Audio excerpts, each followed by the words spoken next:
In the early morning hours of April 5th, 2017 in Isanti County, Minnesota, Shy Ann Hentges made the choices that would ultimately end the life of her young son, Eli Gage Arispe Hentges. Later, around 10:50 a.m., Shy Ann made the 911 call about her son not breathing. Upon first responder arrival, it was determined Eli was deceased. Text messages were discovered of Shy Ann telling a friend she was having second thoughts about keeping this kid. Shy Ann's foster parents stated Shy Ann had previously been diagnosed with ADHD, attention deficit hyperactivity disorder, and FASD, fetal alcohol spectrum disorder, as a teenager. They claimed that these conditions, combined with exhaustion over constantly having to care for the baby and fighting with the baby's father over finances and care of their son, were major contributing factors to Shy Ann's actions. The following are the first interviews police had with Shy Ann. Link in the description to when Shy Ann was brought back in to give her account of what really happened. Shy, sorry about making you wait, chatting with Dylan. How long do you think this is going to take? As long as you want to. I don't want us to do that long, honestly. Sure. Yeah. Yeah, I agree. Apologize for making you wait long. Yeah. Unfortunately, we have a limited number of people here that can talk to folks, so this is not on. I'm going to be turning it on because everything that we do is kind of on the record. Okay, I don't want to play games and like hide it and all that shit. I'm just upfront about it. So At some point, I'm going to turn this on and recording it. Okay. Did I give you a card? My name is Brent. I'm with the state. I'm just here helping out the county at their request. Kind of understand what happened to your son, and again, I'm very sorry for what happened. I'm not going to pretend that I know what you guys are going through, because I don't. But I can only imagine it, and I'll never really know. So, sorry we're meeting under these circumstances. Sorry.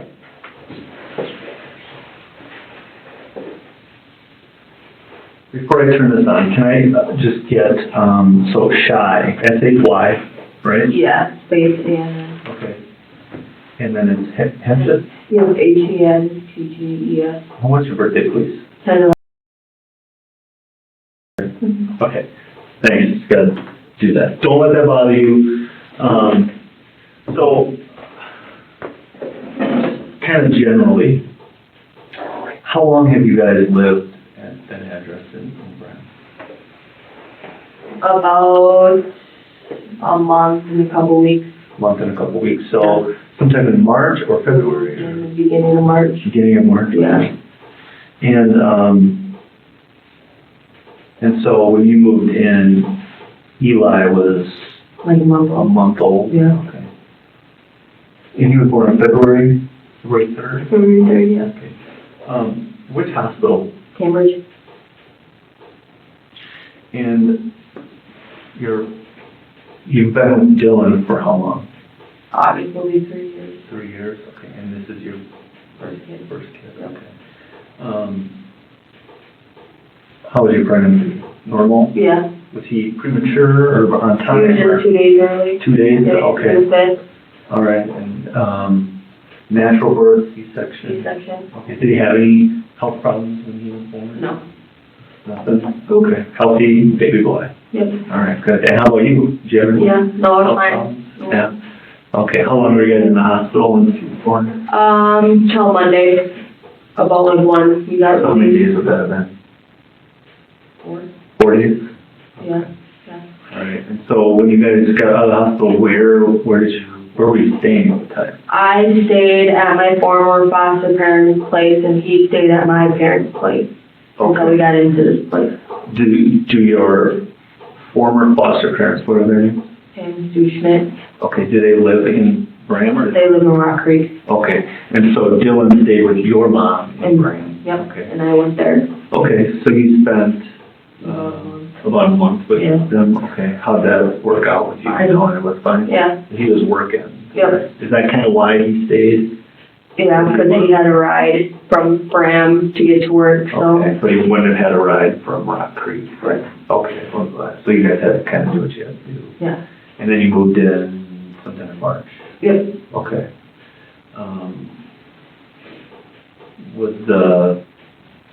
Tell me what it was like being a first-time mom.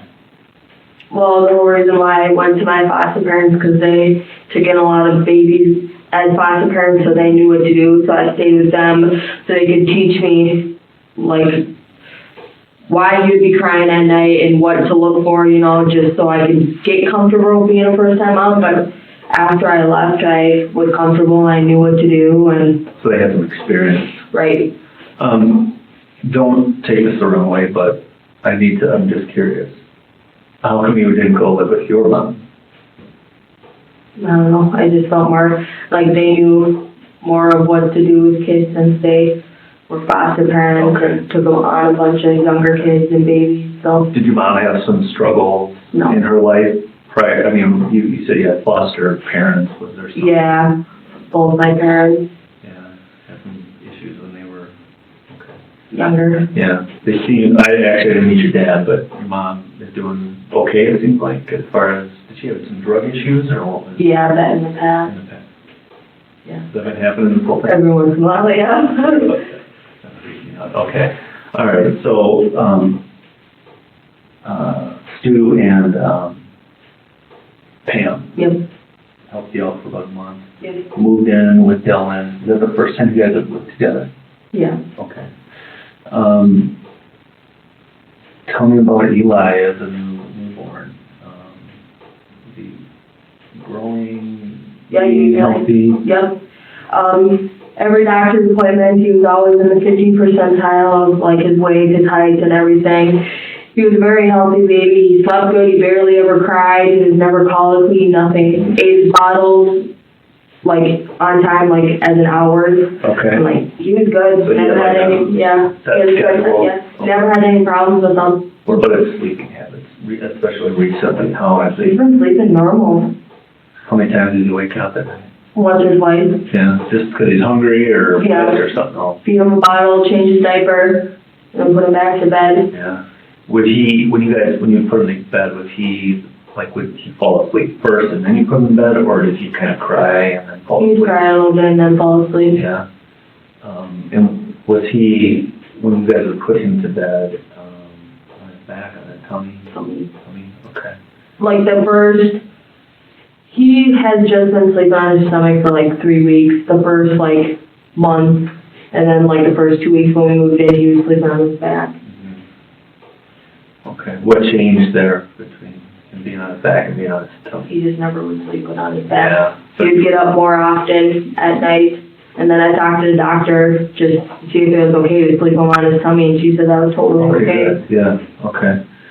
So that seemed to help him Yeah. sleep? Yeah, okay.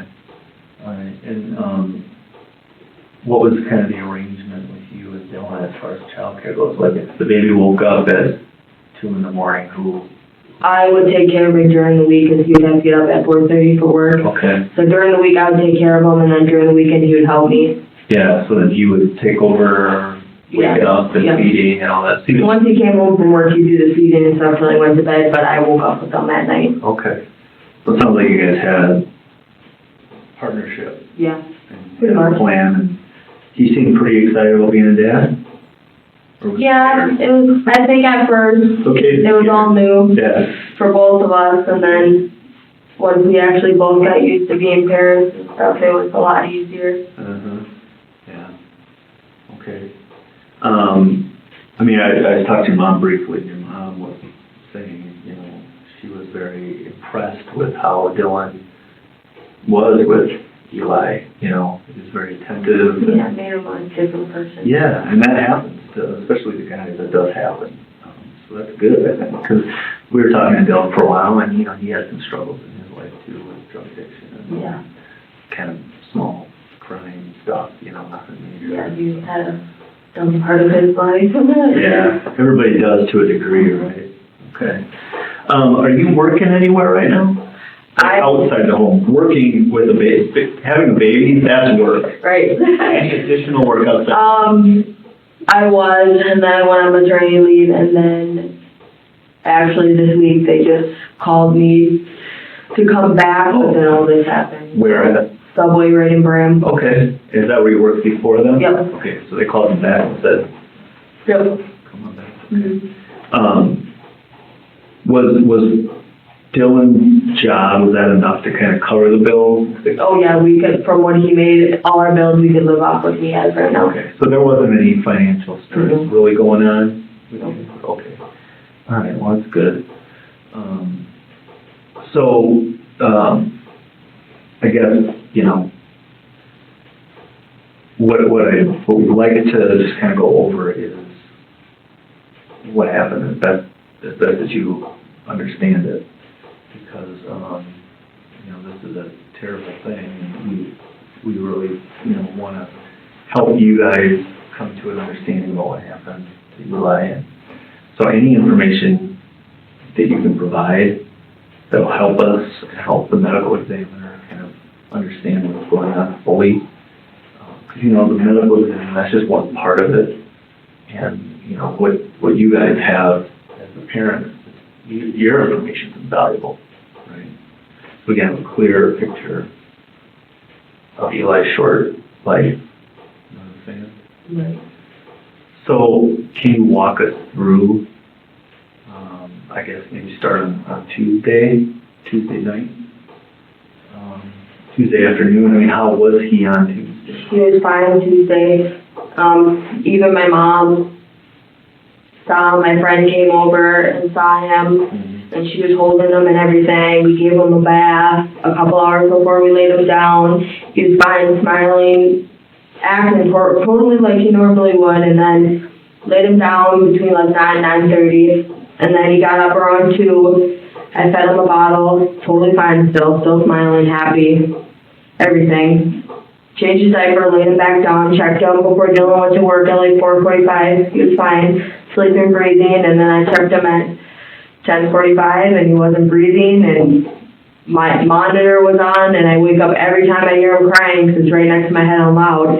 It was on all the way, didn't hear him crying, got up, and he was laying on his stomach and turned him over and he wasn't breathing, so. Okay. Ran over, got my mom, we were freaking out, so the upstairs neighbor called the cops, and What time does Eli usually wake up in the morning? normally between 8 and 10. Does he? Yeah, so because he gets up between 1 and 3 at night, because I normally don't lay him down until after 9, Okay. normally.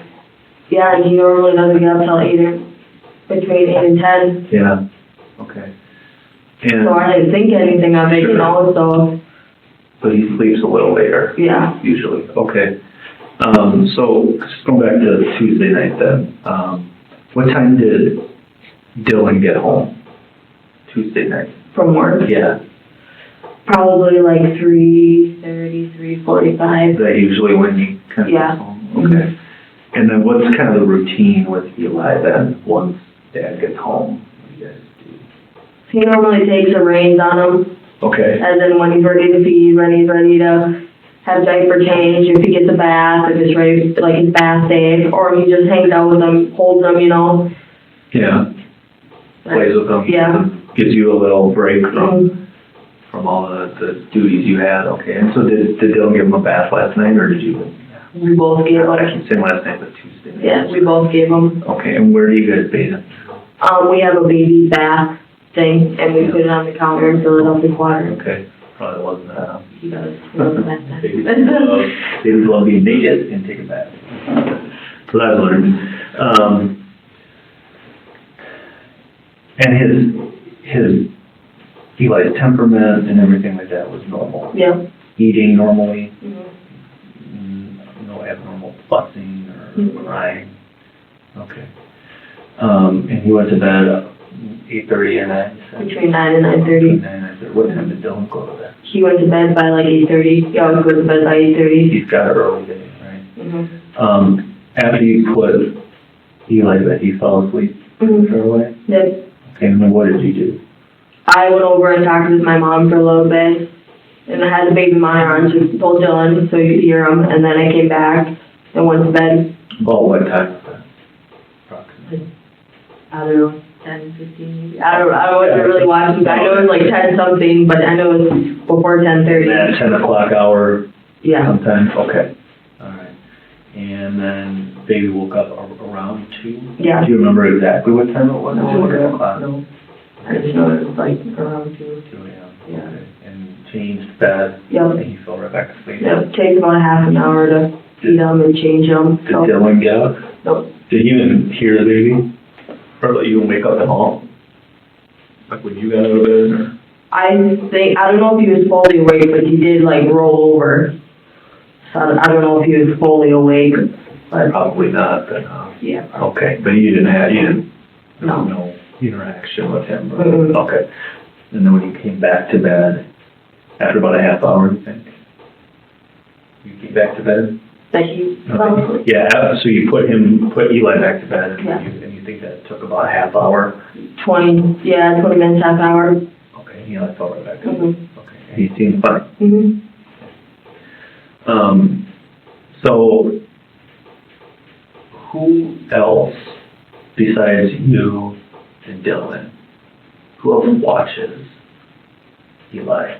My mom watches them if I need to run to like the gas station or the store to grab something. Otherwise, pretty much just me and Dylan. Yeah, okay. If or when your mom would watch him, how long of a time are we talking? Like a whole day she'd watch him? Oh no. If like I went grocery shopping, it'd be like a max of 3 hours. That's the only longest she'd watch him was once, and it was like 2.5 hours. So I went grocery shopping. Otherwise, it'd be like less than 45 minutes, like Okay. 15 to half an hour. Just short ones. Yeah. Okay, when is the most recent time that your mom watched Eli? Sunday probably. I had to run over to my grandpa's. He just lives across the tracks. It was like 15 minutes and it was done.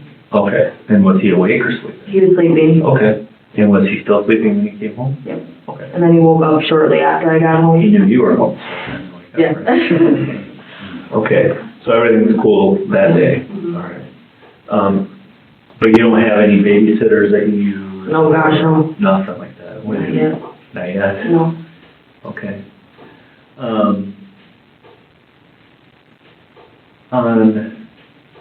When we were talking with Dylan, he was kind of running us through, some of the stresses, I guess, of being a new parent, just not really quite knowing what to do all the time, because babies will cry really for no reason. Mm-hmm.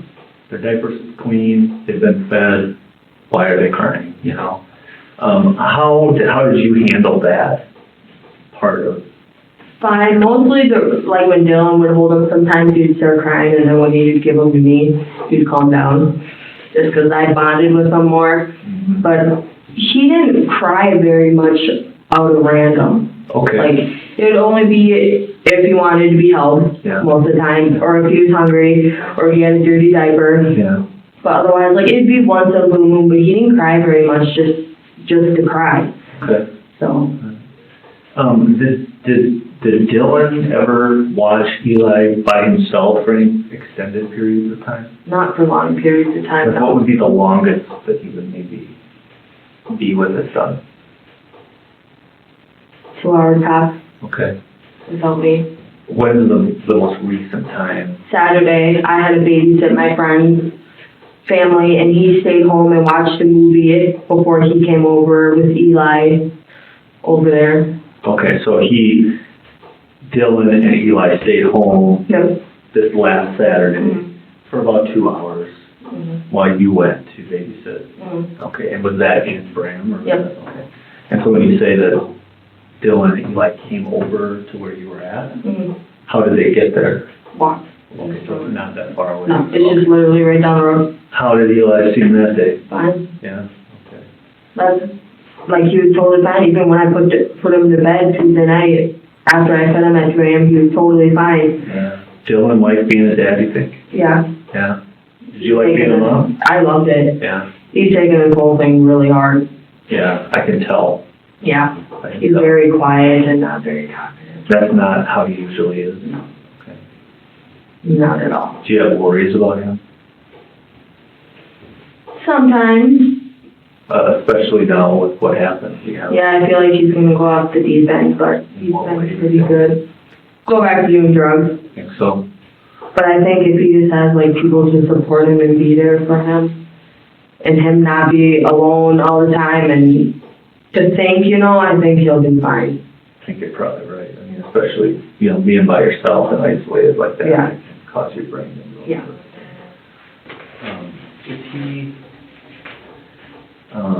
Does he get along with your family pretty well? Yeah, Not just your mom, but I mean your extended family? yeah. Okay. So there would be some support for him? Oh, yeah. Mm-hmm. When that time is. What do you think happened? I honestly have no idea. Everyone keeps telling me it could be SIDS, which I just don't understand how that could happen in that short amount of time, but. When you say SIDS, what's your understanding of what SIDS is? Sudden infant death syndrome. And, From what people tell me, they just pretty much die in their sleep. Like, they don't even really know. right, okay. But, which, I don't know if that happened. I don't know. I'm so in shock. I don't know. But I mean, when's the last time that Eli had a doctor's appointment? Monday. Yep. He got shot. It was a 2-month checkup. Okay. How many shots did he get? He got 2 in one leg, 1 in the other, and then an oral one. Yeah, a bunch of shots. Yeah. You remember what they were all for? I have a packet which were each and what. So I just remember for my kid, my daughter, sometimes when babies get shot, they can sometimes get a little fever. Yeah, they told me that he might get a little fever. And he was a little warm, and they said they gave me a certain amount of dosage, what you get from Tylenol. So I gave him that, and then he seemed fine, like he wasn't warm or anything Tuesday, nothing like that, so. Okay. So, was he a little more fussy after his shot? Probably a couple hours after on Monday, Yeah. he was, like, I guess more uncomfortable, I guess you would say. But otherwise, Tuesday, not so much. Did he have any reactions to the shot? Any breakout or rash? Not that I see. Or any, okay, all right. Has there been any time where, maybe he's hurt himself in any way? No. Scratched himself? He scratched himself, yeah, once or twice. Okay, all right. Ever accidentally been dropped, when bathing, anything like that? Mhm. Maybe it's slippery? No? Mhm. Good, all right. Are you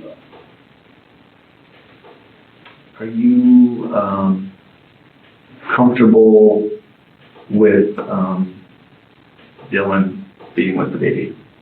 Have you ever had any reason to think or to worry about that? Okay. I'd rather have him watching than someone else. I've just heard bad things about babysitters, from babysitters or daycare.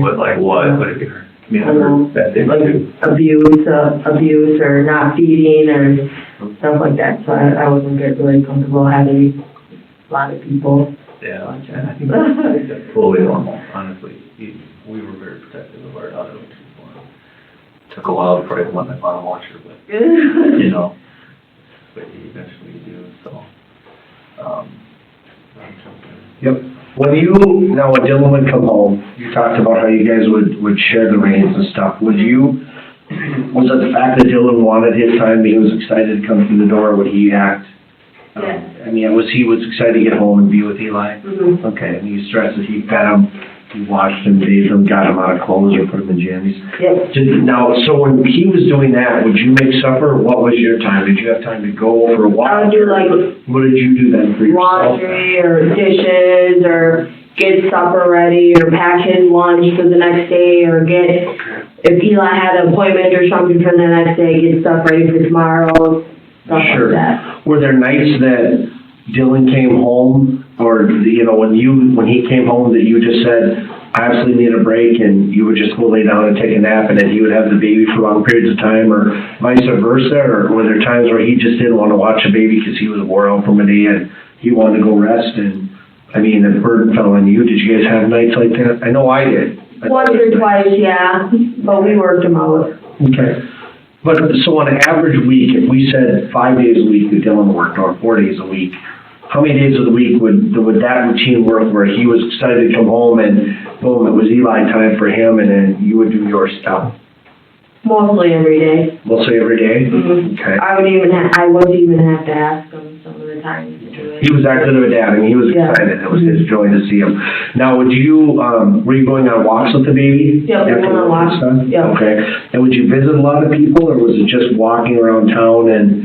We wouldn't visit very many people. Okay. Walking around. You guys just did your walking. Okay. Yeah. And when you said your mom watched him, okay? When your mom would watch Eli, how often did you watch him in the 6 weeks you had Eli? I mean, the 6 times over the week? 3-4 times. 3-4 times. Mm-hmm. And was he in his crib most of the time, or his The only one time was the Sunday. Car She was sleeping. And did you leave him in his car seat when he got there? No, she came to my house. She would come to my house to watch him. Okay. And where was he sleeping when He was in his crib. In his crib? Yeah. Okay. And is the crib in your bedroom, or whose bedroom is it in? His bedroom. He has his own bedroom? Yeah. Okay. And when you laid him down, was he sleeping on his back or on his tummy? Tummy. He was on his tummy? Mm-hmm. Okay. So mom came in, checked on him, you showed, talked to her about where you're going, you head out and leave? Yep. Okay. And then you said you were gone how long? On Sunday? Yeah. Like 15 minutes. I just went over to my grandpa's and get the mail, because that's where I get my mail right now. I hear you. Our apartments don't have mailboxes, Okay. so Okay. And then Dylan was where? he's at work. He was at work. Okay. So you come home, did your mom stay then, or mom leave right away? Did you guys He hang stayed out? for a couple minutes, Okay. and then went home. Eli, did you say Eli woke up or fussed or anything like that? He woke up probably half an hour to an hour after I got home. Okay.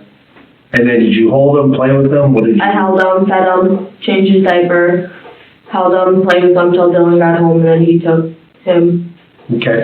So, how many days have you been working at Subway since you moved into your apartment building? Since you went back to work? I haven't. You haven't worked at all? You haven't went back? They've asked you to come back, but you haven't worked? They asked me this week to come back, but then this whole issue happened, so Okay. kinda. So when Dylan gets up and goes to work, tell me about your routine in the morning. And how I late get up do you with usually him. try to sleep for yourself to get rest when you know he's going to sleep in a little bit like that? Do you try to sleep when he sleeps, or? Yeah, that's when I try to sleep. Okay, so talk about the past week, how he's been sleeping and stuff like that. He normally doesn't get up until, like I said, between 8 or 10. It's been normally closer to between 9 and 10, I should say, but normally it's between 8 and 10. So the last week, it's been later, between 9 and 10. Then he gets up, eats a bottle, gets changed, put him in his day clothes, Okay. and then he just hangs out with me. So when he's playing, now when you're hanging out, let's say you have the TV on, you're changing him, getting him in his day clothes and stuff like that, does he, where does he lay, or is he in a baby bed, you know what I mean, with one of the bouncy chairs? When I bed, or change him? Yep. Or no, when you're done with that, when you're all done getting him ready for his He day, has, where does he like, go? a little baby bed with like the toys that go across and it Yep. bounces every time he moves. Or he has like the swings. So I put him in one of those, and he likes the one with the toys because he likes to play with the toys or look at them. Sure. So Do you have a crank up thing, a musical mobile? Does it make noise and stuff like that? Like the swing, when you crank it, it'll make Yeah. noise and stuff? Yeah. Does the toy one too, is there anything to that you turn on special for him when he's playing that? yeah, I have a thing that you can rewind it and it makes music. Okay. And then is that kind of your routine with him? He likes to lay under that, or he likes to be in a swing every Yeah. day? Okay. Do you have any bouncy seats where he sits back and they're like a triangle seat where it's a soft pad and he can just sit in there and, then you can move the toys over him and stuff like that where he can play? Okay. So usually he's just laying on his back and playing with the toys? Yeah, but it's like you can like move it as an ankle. You can? Yeah. Okay. So he's not like flat on his back. No, he's up a little bit, but he Yeah. can't get out of it. Right. Does he wiggle at all? I mean, he's not strong enough to get himself out of it, is Right. he? He's never fallen out of it? Nope. Okay. Some babies they'll get bouncing, get moving, get squirming, you know what I mean? Yeah, it's not, it's like this much of an eagle. I hear It's ya. just a little bit off the ground. Okay. And then, when you put him in a swing and stuff, does he usually fall asleep on his own and sleep for a while, or does Yeah, he stay awake sometimes. most of the time? Sometimes. Okay. And then throughout the day, what do you do for yourself then? What are you doing when he's playing and resting? Are you watching him all the time? Are you working on crafts? Are you reading? What are you doing? Either he's in the living room with me while I watch a movie, because the living room is like my house, like the living room's right here, and the kids are like literally right here, so like Yep. right there. Or if I'm making food or something, he's right there, so I can still see him and watch him. Okay. Are there times when you maybe are folding laundry or doing household chores and stuff like that during the day with him while he's just playing and stuff, or are you mostly just kind of relaxing for yourself? Mostly relaxing, and sometimes I do laundry and stuff, but mostly I wait till Dylan gets home. Okay. Now, during the day, do you have girlfriends or guy friends that come over and visit, stuff like that? Just my sister and my mom. Just your sister and your mom? And how often during the week would they come over? My sister, 2 or 3 times a Okay. week. And obviously, when she comes over, she's excited to see him. Yeah. And she wants to hold him and play with him and stuff like that. Yep. Does your sister watch him too for you? She does not watch them. She does not, okay. And she just does it because she doesn't have time, or is that something you just don't want, or what's the? She just doesn't have time. She works overnight, so she gets home from work and sleeps most of the time, and then she'll come hang out with us, and then I guess I just don't ask her, because every time we're together or I need to go somewhere, she's either taking me or something. She's with you. So you spend a lot of time with her, with Eli. So Yeah. you get to see him. Okay. Same with mom. She'll come over during the week and visit? Yep. Okay.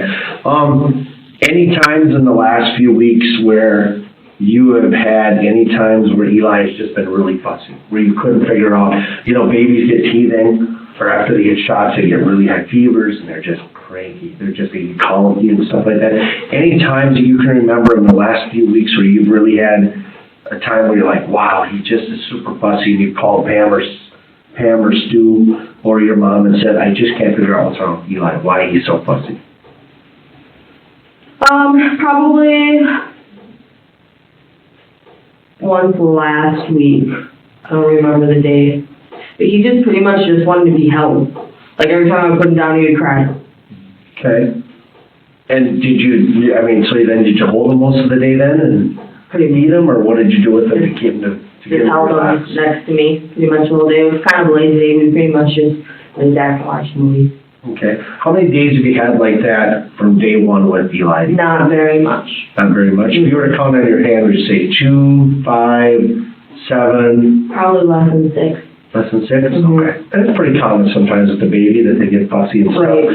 Any times where he might have got hurt, pinched a finger, fell over, anybody knocked him over, anything he might have fallen and got hurt or bumped into, something like that? I mean, obviously, things can happen with babies. Anything like that that you had where you really cried then and went, oh Not my with gosh. me, no. Okay. Any times with anybody else? Not Dylan or with me. you? Okay. Okay. So you haven't had any incidents with them or any baby problems or? No, I was slid or- very cautious Okay. with him. Okay. Okay. Any reasons to call Mom, Pam or Stu or your mom just for advice that when you've had the tough times? If you called and said, hey, he's really, really fussy, should I, give him a bottle? Has he got a bad tummy? Should I expect something more? Has he got a diaper rash? No, Anything like that? normally it was either he was hungry, he had gas, or he just wanted to be held, Okay. and I would know all that. Okay. Any problems when you were breastfeeding him, that he was fussy and wouldn't eat? Any He just problems? wouldn't latch onto the nipple. He wouldn't? Okay. No. So did you have to pump milk for him? Yep, I pumped until I dried up, and then I just did formula, Okay. and then the whole pumping didn't last long. It did? Okay. No, he lasted. How long did he go from regular milk to formula? How long? I stopped giving him breast milk like 3-4 weeks after he Really? was born, yeah, 'cause I dried up right away. Okay, and how did he adjust to that? How was his fussy? Fine. He did good? Yeah, he did really good. Okay. Because at first, I wasn't getting a lot towards the end, so I would mix it half with breast milk, half with formula, Mhm. and he was doing just fine. Okay. And when you say he was sleeping through the night, he was sleeping pretty good right from the get-go? No, like the first month, he'd wake up like 3-4 times. Okay.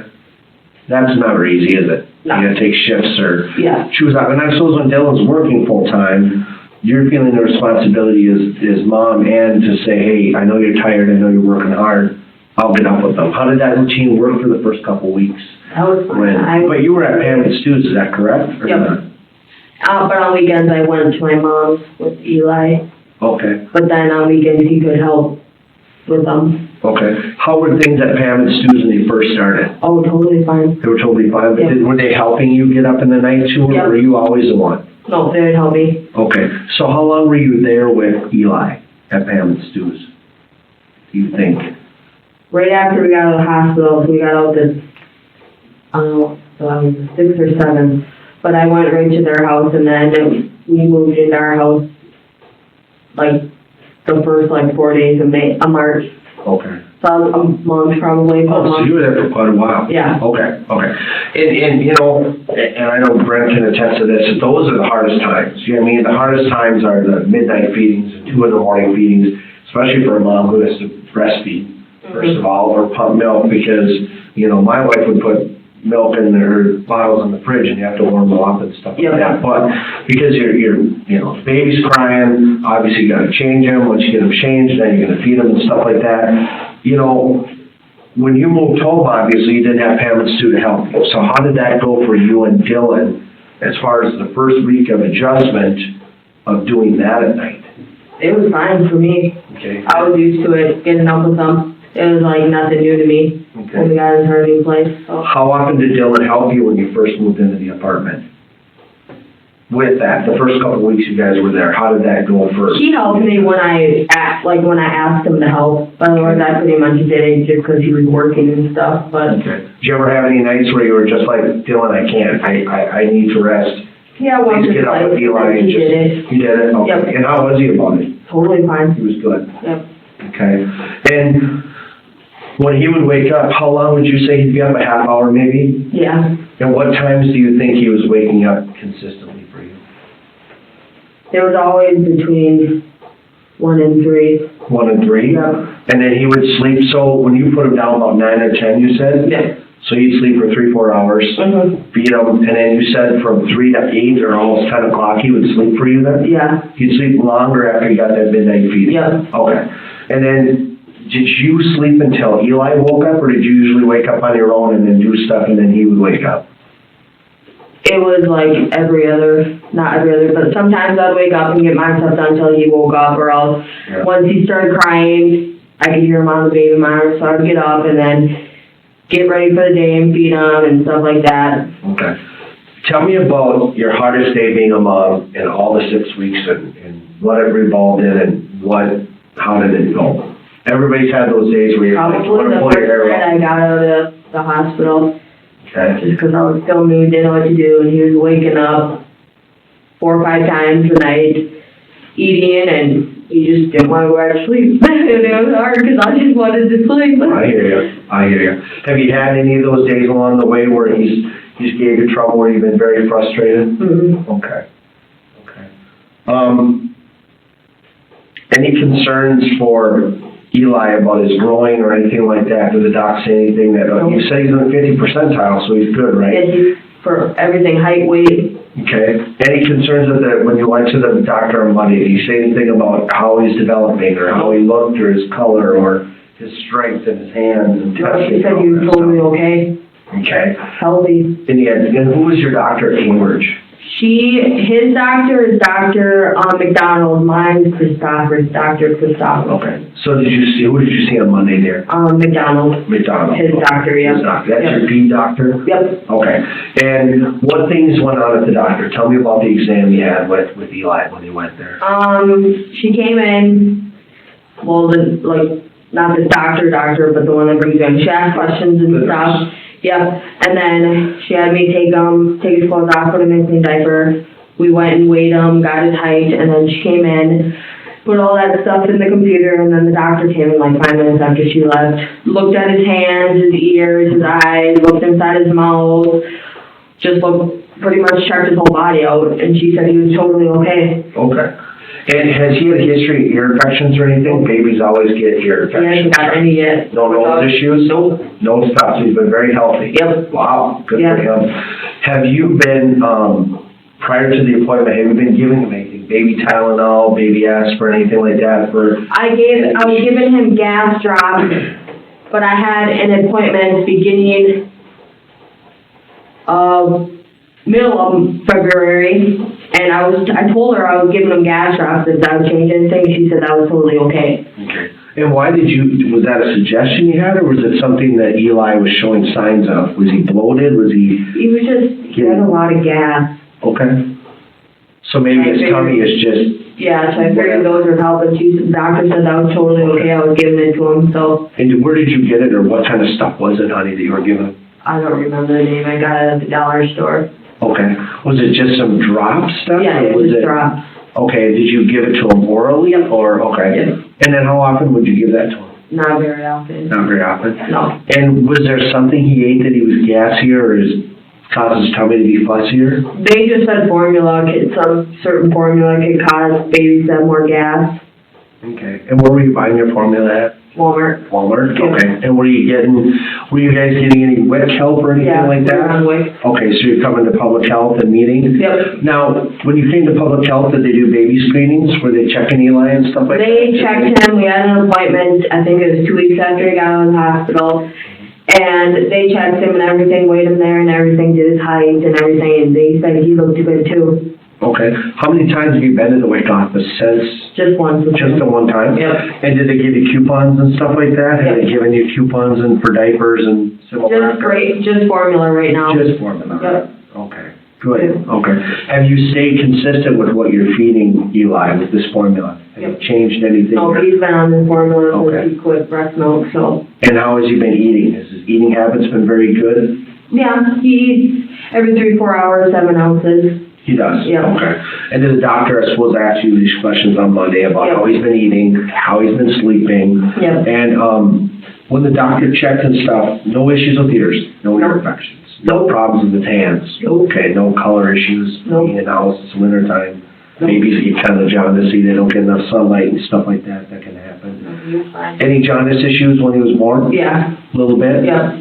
Did he have to stay a day or two, or they have? No, they just put him under that blue light while we were there, so. Okay. And you were at Cambridge, you said, Yeah. a couple days? Okay. Mhm.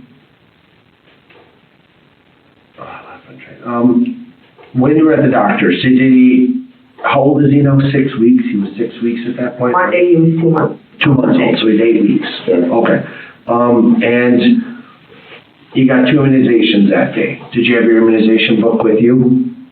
When you gave the shots, did they write in your book at all or tell No, they you what gave me, him? they printed out what each shot and like what the symptoms or what they were or what they were for and what they, Yeah. stuff like that. Exactly. They print out for each. So he's having this, yeah. Yep. Okay. When was the time he was seen before that by Dr. McDonald? Middle of February. I don't remember the exact date, but. Was that like his 1 month checkup maybe? No, I thought he had, a rash, but he just had baby acne, so I brought him in, because I thought it was a rash, but Okay. the doctor just said it was baby acne. Was he a face scratcher? Yeah, he loved to touch his face. He was Did you have to always, get mittens at all for him? yeah, I had mittens. Yeah. Okay. The other thing I was asking you, baby rash, any butt rash, any rashes? He had a butt rash. It wasn't bad though. She just said she put in butt paste on or give him baths and not soap. It just wipe it down with a washcloth and warm water. Okay. Did they tell you to use baby powder or anything special for him? Okay. How long did it last, and did he have it more than one time? He's had a diaper rash like twice since he's been born. Okay. And did you ever use cloth diapers, or were you always using regular diapers? Regular diapers. Okay, right from the start? Yeah. Just little baby diapers and then moved up to whatever size it Yeah. was? Okay. Mhm. Okay. Any special things with this clothing? Do you have any allergies to it? Did he get rashes from any of the laundry detergent or anything you use it? The baby laundry stuff. Okay. Like it's made for babies. Yeah. But we never had any issues with that. Okay, when he was born, no issues, no food peanut allergies or allergies to medicines, penicillin, anything like that? Okay. No. Okay. Any episodes where he just had unexplained crying fits? No. You know, anything where he was really gassy and you had to give him the gas pill? Probably just after a shot. Just after his shots on Monday? Mm-hmm. Okay. Which she said that he'd be fussier. Okay. But nothing more than just the fussy like you talked about where Yep, you picked them up and held them? yep. Okay. If something would have happened, so like if you were gone and Dylan was home with Eli, and let's say he accidentally bonks his head or fell or something like that, would Dylan tell you that, do you think Yeah. Dylan would have told you that that had happened? Mhm. Has he ever told you that No. happened? Okay. On Wednesday morning, when you went into the bedroom, did you notice anything different about Eli's face or any bruising or He just marks? said Or, she was blue, that's it. Blue? They said that's probably because he Okay. stopped breathing. Okay. But I didn't even want to look at it after I saw that. I like ran out and didn't even want to be in his room anymore, so. No, I understand. And then with the late night wake-ups, especially early on when you guys moved in together, all three of you in that apartment, how was Dylan with that? When you get cranky and frustrated No. at times? He was totally fine. He would either sleep or be supportive. Yeah. Okay. And pretty much, like during the week, if I needed help and I asked him, he'd be totally willing to do it. Anytime anybody would discipline the baby for any reason, anybody raise their voice to the baby, get frustrated, tell Eli, stop it, get angry with them. I mean, just walk away. And every time when you got angry on the blanket, you just walked away and went to the kitchen and sat there by yourself, or Dylan. Did you ever have days like that where you guys, and trust me, happens to every parent, and you know what, there's nothing wrong with that. Not really, no. Days where you just were so frustrated, you called Mom and said, Mom, can you come over and watch Eli for a few minutes? I need to get out of the house and go for a walk. Okay, any times that you know Dylan did that. Not that I know of, no.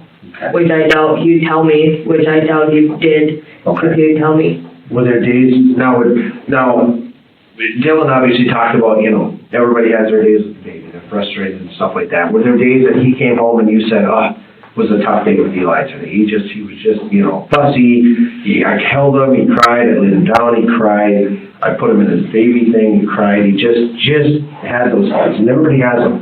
How many days do you think you guys had like that with Eli? Probably 3 tops since he's been born.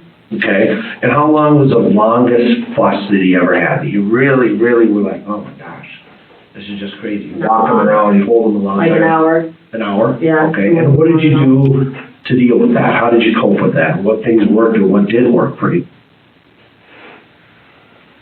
I don't know. He was, I don't know, just stay calm pretty much. I don't know how to explain it. I don't know. I was fine with it. I don't know how Dylan did it, but I don't know. If I were to ask people, how is your frustration level versus Dylan's, what would they tell me? Sure. How you deal with frustration Oh, or I feel stress like or... better than Dylan does. Okay. So if I were to say that, let's say somebody eating loudly or somebody doing something annoying, how would you react to it versus Dylan? What would people say to me about how Shy would react versus Dylan would react to that? It's something that really bugs them. If it bugs me or if I'm annoyed, I'll normally just walk away. Okay, No. wonder if you couldn't though. Wonder if you're in a situation where you gotta listen to it. Wonder if we're trapped in this room and somebody's cell phone keeps going off and off and off. I would ask them nicely if they could change something to make it quieter or something.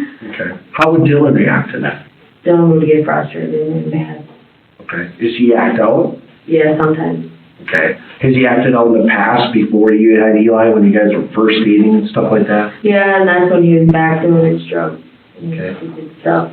Did- Now he's a lot better, but Okay. Does he have a temper? yes, His temper that bipolar runs in his family. bipolar. Is he on medicine for it? No, he doesn't have a serious case of it, but you can tell that it is. When's the last time you saw Dylan act like that? Oh, not for a long time. And we say a long time, like a week, 2 weeks, a month, yesterday. Before Eli was born, so probably 3 months. And tell me what happened. He just got really mad and started throwing stuff. What was it about? I don't know, he was drunk. Okay. It's just probably something stupid. Not Eli, I apologize. Does Dylan drink? Do you guys drink at home? Occasionally. Occasionally, so occasionally would be how often and what do you like to drink? Wine, like 2 weekends out of a month. Okay. Okay. And do you drink wine at home? Do you guys go somewhere? Wine, we just get it from Okay. the local store. Do you guys like beer? Yeah, but we don't drink very much. We don't have it. Like, if we're at a restaurant or something, we'll order one, but Okay. we don't buy it. Do you keep beer at home? Okay. So you guys like to get wine, you just buy a bottle, or you buy Yeah, a box? it's a bottle. Okay, so you drink it on just certain occasions, not an everyday thing? Yeah, no. Okay. When we were talking about Dylan and bipolar stuff, was he ever on medicine for it? Not Okay. that I know of. Have you ever had any anxiety or depression issues or manic issues like that? No. Okay, never been treated for anything? No. Okay. Okay. Those are concerns I always ask because, you know, having a new baby and adding stressors and adding a past history of anger. Oh, they ask you all that at the hospital too. Yeah. Okay. Any concerns you've ever had with anyone watching your baby or being around Eli? People that you absolutely wouldn't let be around Eli? No, he wasn't around. If people wanted to come see him, it was normally they would come to my house and see him for a little bit and then leave. Otherwise, not very many people would be around him for a long time to watch him. Like I said, it was pretty much me, my mom, and Dylan that would watch him. Okay. And if we were to divide time up at 100% time in a week, give me the percentiles between you, your Dylan, and your mom. What would the numbers be, the percentages? If you know what I'm asking. Like my mom, probably like 20%. Okay. Me, probably higher. Dylan, I don't know, how they say percent. Mom would only hang out with them, not very much. Me more. Dylan would be, I don't know. Well, probably like me 50%, Dylan 40, and Mom 10. Okay. So you and Dylan share that much of a burden Yeah. responsibility? Yeah. Okay. I was thinking more like 70 you, Oh, no, 30 Dylan, I did. or 20 Dylan, 10, but, I mean, Dylan comes home in the afternoon, Yeah, but has them for maybe like 3:30 till, we goes to bed at what, 8:30 you said? yeah. So maybe 5 hours where you're getting the bulk of the time with Yeah, but I'm not working right now, so I hear you. it's easy for me. So even if we went 60, 20, 20, Yeah, Dylan and your mom having the same type of number, 30 and 10. yeah. I mean, you're the bulk provider, correct? I mean, Mhm. and that can wear on a person a lot, you know what I mean? How have you been outside of, with Eli? Have you guys gone and done stuff? Have you been out of the house to do things together? Yeah, going to the park, going for walks, going to my sister's house, going to the store. Okay. Any times where you missed out on stuff that you wish you could have went to just because you guys are new parents and you're like, nothing like that? No, 'cause I don't have very many friends. I hear you, but it's I always stay with my curious. sister, and she works all the time, so. Okay, okay. When you were talking about Dylan and getting angry and somebody acting out, what would be an example of him acting out? Like, what, How would he do that? he would just start yelling, Okay. pretty much. Has he ever been physically violent to you? No. No? Okay. Just yelling with someone, and I assume you yell back? Or I just walk away from him and go in the room and lock the door. Yeah. Okay. Any verbal abuse? No. Just the yelling? Yeah. Okay. And that was very okay, like, not very much. Like, when was the last time you saw him get upset and yell? Like I said before, Eli was born. So not since then? No. It's not like within the last week or a few days or anything like that? Okay. Pam and Stu Schmidt, right? What's the telephone number for them? Do you have one? Yeah, 651, my phone died, so I gotta remember. 651-304-9410. That's Pam, I don't know what to do off the top of my head. That's okay. I did. Okay. Is there, can you think of any reason at all that Eli might have had any sort of physical injuries to him? None at all? Nope. Have you ever been concerned about abuse or injuries or anything, even just accidental stuff that you maybe talked to your doctor about or your mom or even Dylan about? Just, when I thought he had a rash, but that wouldn't be our fault. No, rashes happen. So, yeah, so that's the only. And I'm not here to say anybody's at fault either. I'm just trying to determine, we're just trying to understand the big picture, because, we only have like pieces here.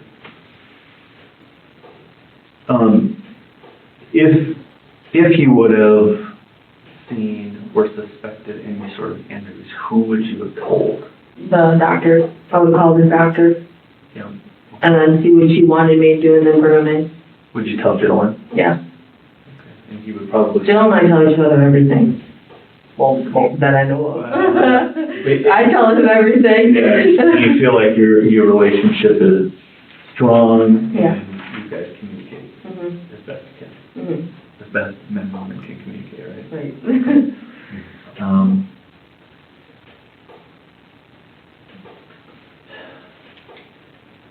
Dylan told us a story about a time when Eli fell off the couch, just accidentally. What do you know about that? When did he say that happened? About maybe a week or two ago. No. That's not true? No, that's definitely not true. Okay. Was there a time before that where he... Mm-mm. Because sometimes people with dates aren't exactly right. Yeah, no. So why would he tell us that? Like, the past couple days, he's been really weird. In what way? Like, quiet, distant. And I think this whole baby thing's just hitting him really hard. I just don't know. Like, me, having my family and support's, like, making it easier for me, but he never had that, so he just wants to be by himself and doesn't know how to do that, and doesn't want to communicate with anyone right now or nothing. Yeah. So, I don't know. And ever since he started doing drugs, he's not always in that. Okay, so... I don't know how to explain it. So since Wednesday morning, he's been like that, but Yeah. before that, was he... No, he was fine. Okay. But you kind of said he's been distant and quiet for a while. No, but since Wednesday. Okay, but that's just yesterday. Yeah. I mean, we're talking 24 hours ago. Oh, no. Okay. He's been fine. He hasn't been distant prior to that? Why would he tell us that Eli fell off the couch I don't know. if it didn't happen? I don't know. Is it possible that it didn't happen? I don't know. He didn't tell you? Not on my terms. No, I'm not saying that, but he's saying that while he was there in the apartment, that happened. And if it did, it did. It could happen. It wasn't on my terms. It could have happened. He never told me. Okay. Okay. Let me ask you a question. If that would have happened, let's just say hypothetically, if it did happen and he was embarrassed to tell you, how would you react it? If you found out he went... I probably would have been worried and made sure Eli was okay, and then called the doctor and probably brought him in. Let's just say you and I are dealing, okay? And I were to say to you, let's say that I'm talking to your mom and I say, oh yeah, I forgot to tell you that I can't believe Eli fell off the couch a couple weeks ago.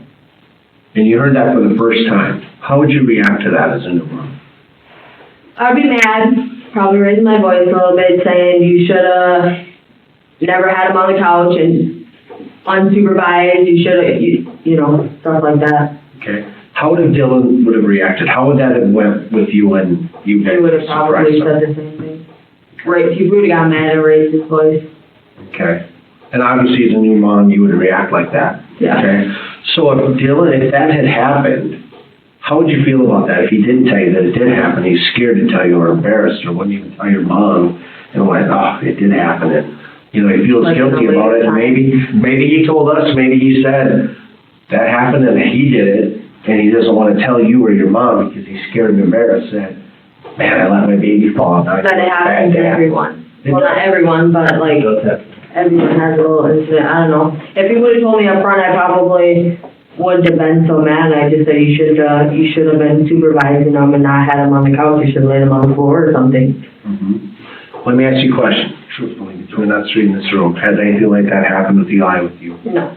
That you've not told him? Nope. Or he's bumped his head? Nope. Pinched his finger? Something fell on him? Anything like that at all? A couple scratches on his face, but Okay. Dylan knew that. But no accidents, and you know what I'm saying, accidents are accidents, they happen to everybody. Nobody gets in trouble for accidents, it Right. happens. Not with me, no. Okay. Do you have any animals in the house? No. No animals, so My nothing, sister brings her dogs over every once in a while. but nothing like that? No. I mean, obviously Eli can't get up and crawl to the bathroom, so it's a baby proof, but Right. nothing like that. So you're telling me that between the both of you, there have been no incidences for Eli? He hasn't got hurt anywhere? No.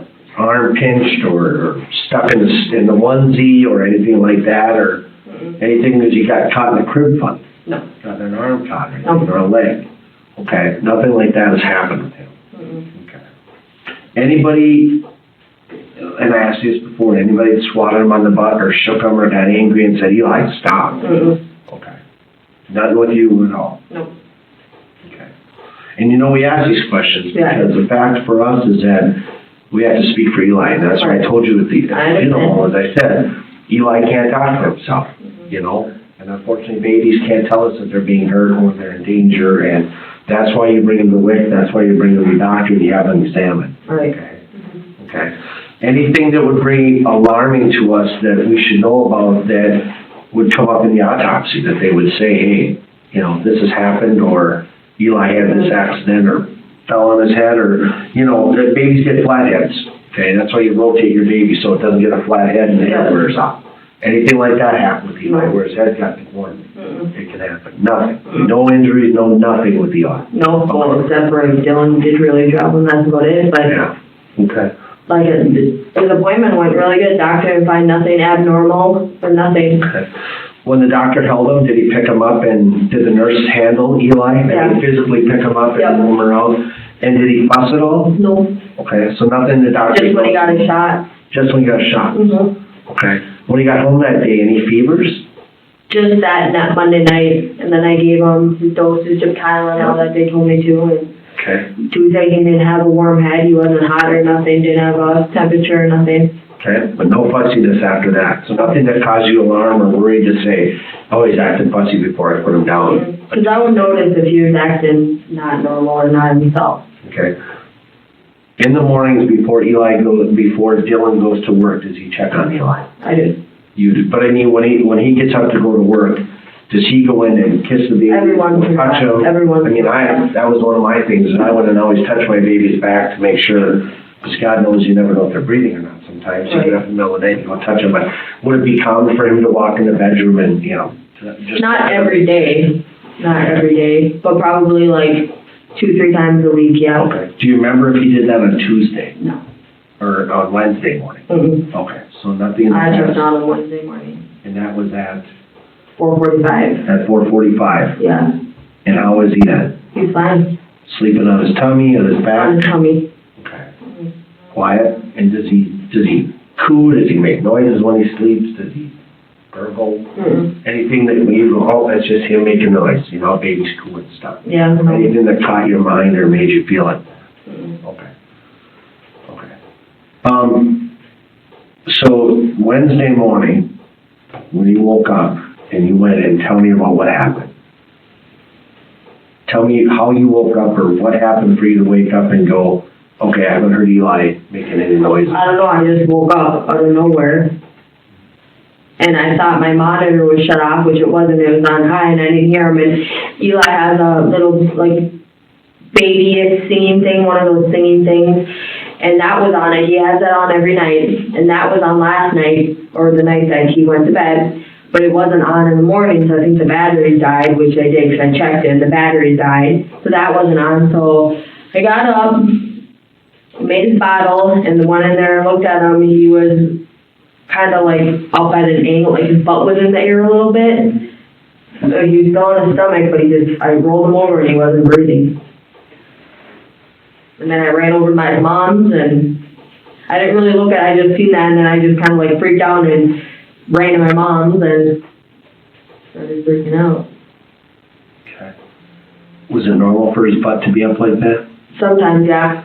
He would sleep with his butt in the air. So that didn't surprise you at all, when you saw his butt? Did you roll him over with both hands, or how did you handle Eli when you found him like that? Rolled him over with both hands. Okay. Like I normally would if he was. Tell me what happened next. You rolled him over. His face was blue, and that's just when I just ran, Okay. because I knew he wasn't breathing. Okay. Did you pick him up and touch him at all? Okay. Just rolling him over, that's all I did was touch him. So you went to your mom's, you said? Yeah, she's literally right next door to my apartment. Okay, did you knock on the door, or did you open the door? I knocked on it, and she came out. She did. And what did you say to her? That Eli wasn't breathing, she went and looked at him, and she's like, you need to call 911, and we both kept telling ourselves we need to call 911, but then the neighbor upstairs came down and he called for us, And how did the neighbor come downstairs? How did he know? because I was screaming. You were screaming. Yeah. Okay, what were you screaming? What were you saying to your mom? Just yelling mom, because her door was locked. Okay. Did anyone at that point handle Eli? No. Okay, did the upstairs neighbor come down? Yeah, he didn't go in his room, though. He just didn't want to go in there, you told him not to, or what was that He about? just didn't go, he just didn't go in there. Okay. Who was on the phone with 911? His name's Craig, the upstairs neighbor. Okay. Did they ever tell you guys to try CPR with the baby? Did they ever tell you what to do to see if he's okay, or? Okay, so tell me what happened next. The cops came, and then they shut the door and we're letting no one go in there. Okay, did they go in and did the ambulance come too? Nope, this girl came, I don't know what she's called, but she is like looks him over and stuff, and then has the, morgue people come down to take him or whatever to the medical place. I don't know, I wasn't watching, I didn't want to look, I didn't want to see what was going on, I understand. What were you thinking at that point? that it was so unreal, that it was a bad dream and just wasn't real to me. I hear. Did any of the policemen come out and ask you anything while they were working on Eli at all? Mm-hmm. They just asked if I wanted anyone to be called. And what did you say? No. Okay. Did you tell them to contact Dylan, or how did Dylan find out? Dylan didn't find out. He didn't know until he came home, and they already had him taken and everything because he was at work and he doesn't have a cell phone. So I had no way to contact him. And then when I finally contacted him, he was on his way home. Okay. Tell me about what happened when Dylan came home. He was in shock. Came in, he was like, where's my son? And then ran to me, and Were the police still there? no. Nobody was home? Just me, my sister, my mom, and her boyfriend. So you were sitting in the apartment when he came? Yeah. Okay, so tell me about what happened when he came through the door. He just said, where's my son? And my sister told him, and he came to me and hugged me, and we started crying. And then he just kind of distanced himself, went for a walk. Did his family come over at all? Is his family around? They live down in the city, but he's not very close with his family. Okay. Did any of his friends come over? His cousin came over, Okay. like, way later that night, like 8 that night to talk to him. How long was he gone on his walk? Not very long, Not 15 very. minutes. How was he when he came back? Fine. He just wanted to have a cigarette and walk while he had a cigarette. You didn't go with him, no? Mm-hmm. You stayed with your sister and mom? Mm-hmm. Okay. How have you been handling this? Not good. It's been hard. Okay. What's your hardest times? When I see pictures of him, or like when we really start talking about him. Okay. Pretty tough to lose your first child. Yeah. You know what I mean? It's your home. It's your baby that grew up inside you. You know what I mean? Right. You took care of him, raised him, got him through everything, and healthy childbirth and stuff like that. I never thought this would happen to me. Yeah. Yep, it's very scary. How is Dylan reacting to this? He's having a hard time. Okay, I could see at the funeral home when Brent and Kevin were talking to you that, you know, Dylan couldn't even look and he couldn't face it. Yeah, he walked, did. He looked away, he just, Like I said, he doesn't.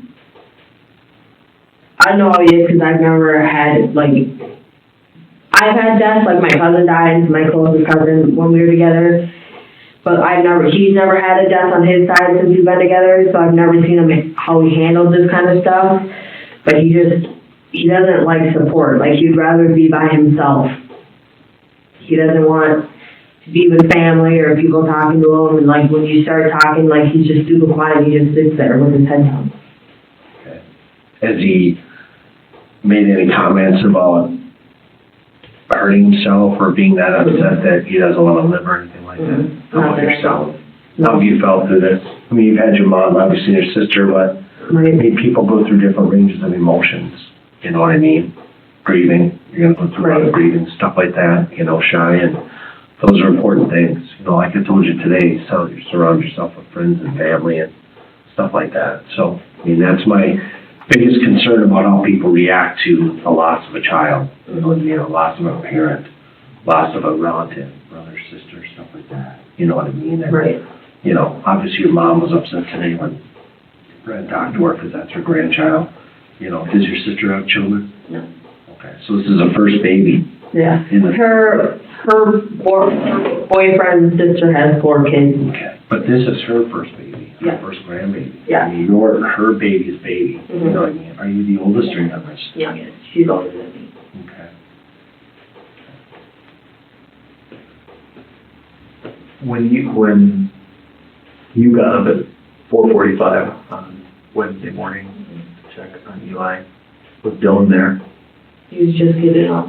I got up to start his coffee. Okay, so he saw you go into the room and check? No, his door was closed. But he knew you were up? Yeah, he knew I was up. Okay. So if he would tell us that both you and baby were sound asleep when you woke up and left, would that be the truth? No. Why would he tell me that? That's what he said? Yes. I went to bed after he left. But I got up because he didn't get up when his alarm went off. So I got up and I was like, I'll go start your coffee for you. So I got up, shut the door, went and started the coffee, went to the So you bathroom. started the coffee for him? Yes. Went He to the didn't start it bathroom. for himself? No. Do you see why I'm kind of wondering why Yeah. he's saying these things? Yeah, I don't know. Would there be any, I don't know why there'd be any reason to Yeah, I don't know. just not tell us what happened, you know what I mean, like, Or maybe he's just nervous, I don't know. But it's only 2 days ago, or 3 Yeah. days ago. Yeah. I mean, that's something everybody remembers what you ate yesterday, what you did Right. yesterday. so put yourself kind of in our situation. No, I totally understand. We have the dad telling us 2 things. Right. Number one, that Eli accidentally fell off the couch one time. And number 2, when I left Wednesday morning, Shy and Eli were both sound asleep. Which we were when he left, because I laid back down after I started his coffee, went to the bathroom and checked on Eli. I went in the room and laid back down, and then he came in, gave me a kiss and left for work. Now what are you telling us though? Well, I don't know why you're telling me that. I don't know why you're telling me I that. don't either. So, you know what I mean, like, that's not really a big deal to lie about, Right. right? But I know it Tuesday seems weird, morning, I was sleeping the whole time he got up. I don't even remember him going to work. But not Wednesday morning, because I got up and started his coffee for him. Okay. So I don't know if he thought today was Wednesday. He didn't know today was Thursday, so I don't know if he's just getting his days mixed up. That's possible, yeah. But, yeah, I got up for him. Tuesday morning, I didn't get up. I was sleeping the whole time he got up for work. But Wednesday morning, I got up, started his coffee, went to the bathroom, checked on Eli, laid back down. When he was telling us the story about Eli falling, he said that he saw Eli had kind of like a bump on his forehead. He never told me He anything. never, He never had any, when I saw him, never had any bumps or nothing, so I don't know what the heck he's talking about. I mean, it could've happened, it could've happened, he just didn't tell me, right, but I don't know anything about it. Well, you know what a goose egg is, right? When a person gets a goose egg. Yeah, when they get a bump from, yeah. Yeah, that's what we kind of described as, the baby had a visible bump that you could see, and Not that I know. and it was on his head. Not that I've seen. I mean, so the difference in a baby falling and just crying is one thing, but a baby falling and having a bruise that's visible I don't, you know, is a totally different bumps or thing. nothing. You understand what I'm saying, right? Right, That yeah. Me falling down and scraping myself. Yeah, you would versus notice it. Me whapping myself and you seeing the big goose egg, that big bruise on Yeah. there, are 2 different things. Right. And for him to say that to Brent and and myself is just, that's my curiosity. Why would he say those things, and why would he? I have no idea. I really couldn't tell you guys, Yeah. because I had no idea about it. Any things in the past few weeks that you've had where you and Dylan had disagreements about things, or things with work even that you're concerned about the way he's acting? Could he be using? Could he be? I know he's using, and you could totally, he hasn't been using. When's the last time you think Dylan used? Way before Eli was born. So if I had a pee in a cup today, and tested it right here in front of you, what do you think it would test positive for? Alcohol. That's what Did he have beer before he came here, or what? No, he had, when he found out, we had half a bottle of Captain in the fridge, and he had 2 glasses, and there was enough for like 2 more glasses, which I convinced him to dump the rest of the, sink, and he did, and then he put the bottle underneath the sink, but he only had 2 glasses of mixed it with Kool-Aid. Okay, what time of day was that yesterday? When he got home, this was like, he only worked half a day yesterday, so he got home at like 1:15, 1:30. Okay. He probably didn't have that till like 1:45 though. So that would have burned out of his system. Right. But I'm asking you, marijuana, meth, pills, medicine, anything like that? Maybe marijuana. But meth, like his hard drugs he was using, no. Yeah. How often marijuana do you think? Not very much. But I mean, when you say not very much, He said- smoking a bowl in the morning, is he Like, taking some after work, is he? I think after work with his buddy, I think. Okay. He drives home. How about in the morning before he goes Nope. to work to get through the day? Nope. Okay. What does he do for work? He works at Boulder Creek in Harris, Okay. so he makes like fake blocks. Yeah, yeah. Okay, okay, that's what it was, I didn't understand what it was, okay. How often does he use marijuana? A Not week? very much. Couple times a week. Couple times a week, and is it? That I know of. Why would he use it? Just stress. Stress. Stress. Yeah. How about you? No. Nothing? Same thing if I were to Just use some alcohol. wine? Yeah. If I were to say to I have- Dylan, I'm gonna have her pee in a cup, what's it gonna tell me? You know what I mean? Nothing? Yeah, alcohol. I had a Bloody Mary and a couple beers yesterday. That's fine. But no prescription pills, you're not on any prescriptions? No, no, So not just- prenatal meds, post meds or anything like that? No, just allergy pills. Okay. Just allergy, what do you take? Zyrtec. Okay. The generic kind of Over-the-counter? Zyrtec. Yeah, Zyrtec. Okay. Okay. Do you know if he smoked marijuana on Tuesday or Wednesday? Wednesday, I think he did. So yesterday afternoon, maybe? Were you there when he did it? How do you know he probably did it? Cause on his second walk, he's like, I went over to friends and smoked a one. Okay. Which I guess if I just lost a child, I didn't and I care. needed an because he was escape, trying to- alcohol or drugs are gonna be. But he gets mean on alcohol, so I told him not to drink. He stays pretty mellow on Yeah. weed though. So And he if smokes a your lot boys of are- cigarettes when he's Yeah. stressed. Okay. Okay.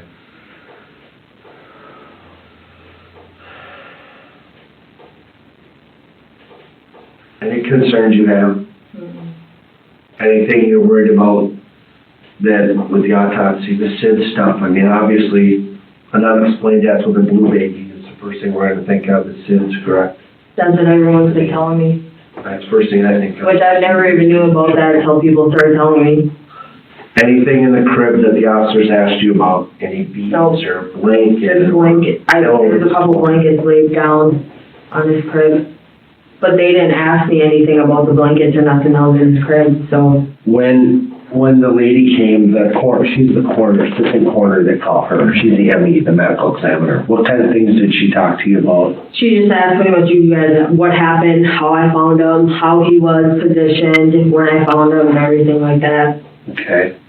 And were there things that she asked about the baby? Anything she told you about marks on Eli? Anything that she No. asked you about besides the blueness you saw? Mm-mm. Okay. Was there anything she said about, oh, he had his shoulder was bruised, or he was, red on the side from laying on his tummy too long, or anything? Nothing like that. Okay. She asked you about the baby drops. Did you tell her about that? No, Yeah, she didn't stuff. ask me about that. Okay. Did anything in her report that we're gonna read that's gonna tell us anything different that we talked about today? That you know of right now. Pretty much the same thing you guys are asking, well, not the whole same thing, but like pretty much what happened, where I found him, what time each thing was at, when I found him, when he woke up, how many ounces Yeah. did he eat, stuff like that. Is there anything that we haven't asked you that you think maybe we should know about, and you're not telling us because we haven't asked, because we're not thinking of it? Because is there anything that you're not telling us? Mm-mm. Okay. I must Appreciate have, that. Good, thank you. the only thing is Dylan, I don't know what his issue. We don't either, and it's, I'll be honest, I can speak for myself. It's, troublesome, worrisome for me, Right. that he would tell us things that maybe happen Maybe that the you don't whole, know about. yeah, that was probably true, but his whole day issues, I don't know if he just That got could his just be days he doesn't switched know. around, Sure. because that today was Wednesday. You know what, I can give him I don't that, know. I can give him that. I guess what I'm still kind of hung up on is this whole baby fell off the couch once, Right. and you don't know about it. You know? In fact, a little more to the story that I hadn't shared, but I'll tell you now, is he said that he was either in the bedroom or outside having a smoke when the baby fell off the couch and you were in the apartment. He never even gets up in the middle of the night. No, this was not in the middle of the night, this was like during the evening or late afternoon. I don't know what he's talking about, I really don't. Babies never fall in love with you. Well, in my care, no. Okay. No. And Dylan never told you about a time where he's either accidentally dropped or maybe bonked a head or something like that? I don't know if he's just, He never told you that though? No. Okay.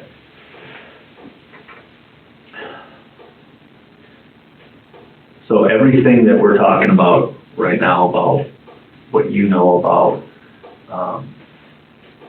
Eli's death is the truth?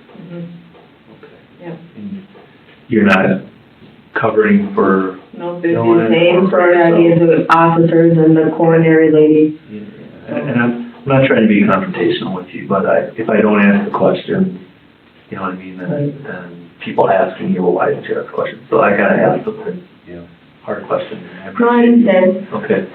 Are we I do want to ask you one thing, and it's always hard, we haven't said it. Have you ever accidentally hurt your baby? No. Ever accidentally Nope. shook Eli, or like I said, he got caught No. closing the door, he got something fell on him in the baby crib, anything like that at all? No. That you worry about? Okay. Nope. And I apologize, but like Brent said, if we don't ask those questions, we don't do our victims justice or innocents justice. You understand that? Okay? Those are my concerns, is I always ask that, and we didn't come out, and I didn't say to you, because it's just like if I were to say to you, hey, did you rob that store? You know, Right. did you do that? Did you really, anything like that? Because in baby deaths, there's always those concerns. Right. You know, I've had them, Brent has had them, we've all worked on a horrible thing for us to deal with, but I can't ever not say it, you know what I mean? Because it's an unanswered question. Right. Have you ever seen Dylan accidentally or go too far disciplining your son? No. Your son, and don't say yours. No. Ever shake him, ever spank him, ever yell at him? Nope. Okay, neither one of you. Mm-mm. So he wouldn't have any reason to say that you've done that, you wouldn't have any reason to say that he's ever done that. Correct. Okay.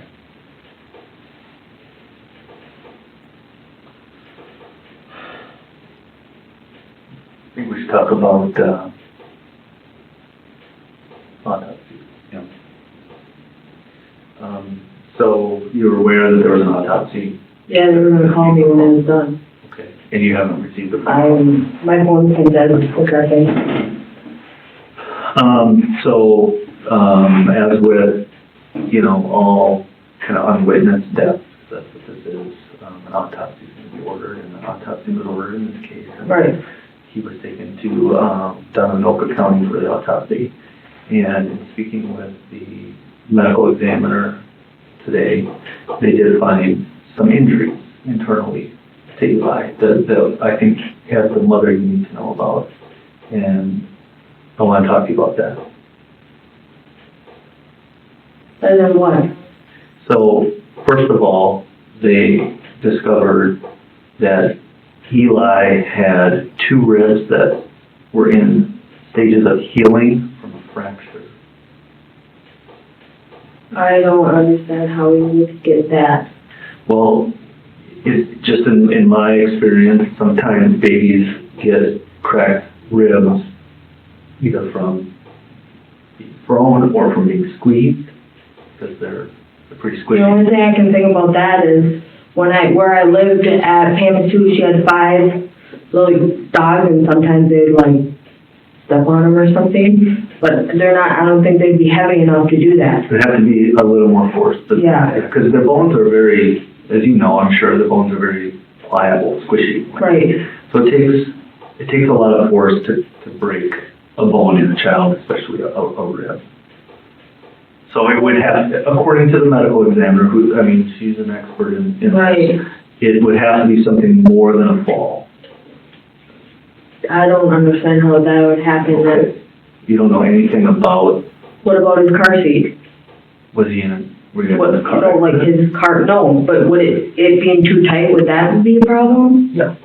Yeah, We're talking that, I'm gonna show you when I say this to you, that when I squeeze this bottle, okay, I'm holding it nice now, but when I squeeze it, you understand that noise? That's the noise that puts too much pressure on the bottle, okay? That's what we're saying is pressure against Eli's rib cage caused the fracture in the ribs. So whoever did that would know that, because that you would feel that and hear that happen.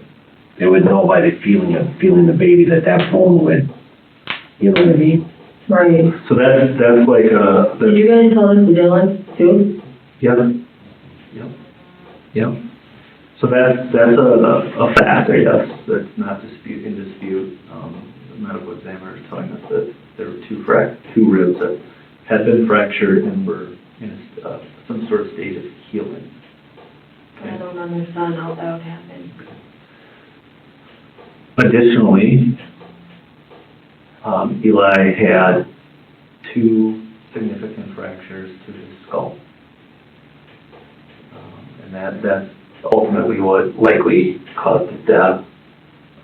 He had some bleeding in his brain. And I'm sorry to tell you all this, but you need to know as the mother that was found today as well.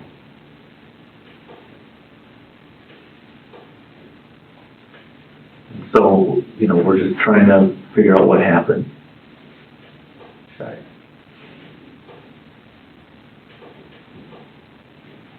I have no idea. Now that you hear that and you start thinking back over the last 2 months of his short life, can you give us any sort of... Now that I remember, I was sleeping when maybe it was fall. Dylan was trying to talk to me in my sleep, but I wasn't listening. And I don't know if that was him. Can you tell us a little bit more about that? When did that happen? What did he... This wasn't 2-3 weeks ago when he said. This is like a month ago. Like right before we moved, like right a week after we moved into our place. Okay, so it was a week after Dylan now was full-time Yeah. dad. Okay. Well, what happened? I don't remember. He was trying to talk to me while I was in my sleep. What time are we talking? Middle of the night kind of thing? This was at night. That's why I asked if it was at night, because this was at night. This was not no middle of the day, what he said. So he's trying to wake you up and do what? He said something to me, but I don't remember what he said. Okay. And so how come you think that has something to do with what we're talking about? What is it about what I just I told don't you? know. I just figured I would tell you guys. Okay. I don't know. Thank you. Okay. If there was anything to do, But how come you didn't tell us that before when we were asking, though? You know what I mean? right, because I didn't think it mattered, but now that, because I thought it was just cyst or something, you know? Listen to me, honey. If there's something that happened to your baby, honey, I need There's you. nothing except for the fall if it happened. But listen to me, okay? Things happen. We understand that. But we need to understand how it happened. And I don't want you to protect somebody if something happened. Right, and I understand that, but there's nothing that I know I of. want you to think about Eli right now. That's what I want you to think about. Tell us what's going on, what happened, and just explain to us if it was an accident or what went on with it, please. Nothing that I know of except for his fall, probably. And tell us about the fall. He was on, I lied to you guys, so I'm scared. This was a week before he was on the chair and he fell. Didn't have a bump or nothing, but he did fall off the couch.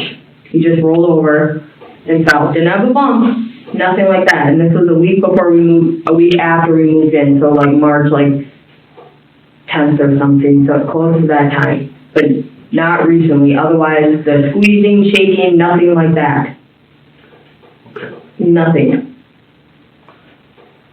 And did you just not tell us because you're scared, or did you just? Well, I feel like a bad mom because, Don't feel like a bad mom.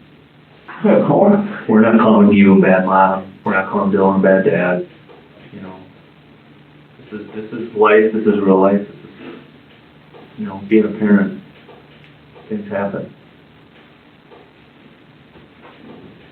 So, when he fell off the couch, where did he land, or what did he? On his back. But he didn't cry he cried until I picked him up, and then he stopped crying. Okay. Did he hit his head on like a table? No table, there's no table close, it was just the floor. And both you and Dylan were home when that happened? Yeah. How high is your couch? Higher than these chairs? No. Lower? No. Probably either lower or the same height. Okay. And hardwood floors? Carpet. Carpeting? Okay. Take him to the doctor to get him checked out after that? Did it happen before or after the first appointment? After. Okay, so after. Did you tell the doctor at all at this appointment? I called, You did. Tell me about that. and she said it was fine. She asked if he had any bumps or anything, and I said no, he didn't. And she said just monitor him the next couple days, and if he starts acting weird, anything unnormal, bring him in, which he wasn't. He was smiling, crying, laughing, like he normally does, taking his bottle normal, sleeping normal, everything. So now we need to understand that something more happened besides just a bump. If that bump healed and that showed a healing fracture, that, you know, maybe maybe it was a stress fracture or something, but there had to be more Shy that went on. I have no idea. No one, my mom, Dylan, and me were the only ones that left him, were alone with Eli. Otherwise, no one else was alone with him, so I don't understand what could have happened unless someone's not telling me something, except for the fall. How about your mom? I don't think that she would know. I just couldn't see it. Okay. And you know, I have to ask that, John. I have to ask if your mom maybe, were you drinking, or using the drugs, or was angry, was upset, anything she could have done to Eli accidentally that she's ashamed of and doesn't want to tell us? No. I could not see it. I couldn't see it. Okay. Because every time she was sober, and she drinks alcohol, that's about it. Okay. And Shy, you know that I asked you before if you've accidentally or ever hurt your child. Okay. And I appreciate that you were honest with us about the fact that you knew what we were talking about when the baby fell and got hurt. Okay. And I want you to look inside yourself and think about, is there anything else that, Shy, that might have happened that you just are upset or embarrassed or heard to talk about that might have happened to Eli? That's the only thing is the fall off the chair, the rocker. Otherwise, nothing that I know of. I don't know about when he was in Dylan's care. But no. Would it surprise you if Dylan would say that he hurt the baby? No, but yes. I don't know if he was in just a stupid state or, but I couldn't see it. He loved that baby. But sometimes people who love him the most hurt him the most. I don't know, I couldn't see it. I don't know, I couldn't see it.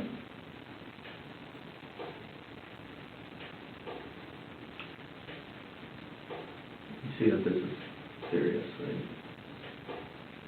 And I don't think, correct me if I'm wrong, but I don't think that we're yelling at you and accusing you of doing anything, right? But I think what I'm just going to kind of reiterate what Rob is saying, that if there is something that you know now really is time to tell us, because we have to answer to people too. Right. Well, I understand. And we have to be able to advocate that people are telling us the truth. That people higher up in us make decisions that we can't control, but we can control things if people are being truthful. Right. No, just fall is the only thing. Okay. The head injuries, you know, that's unexplained. I don't understand how we would get that, because this was, when he fell, it was a week after we got into our apartment, so I don't know exactly, I don't think that would have been the issue. That fall would not cause the fractures, according to the doctor. And we're talking, could be shaken baby type thing.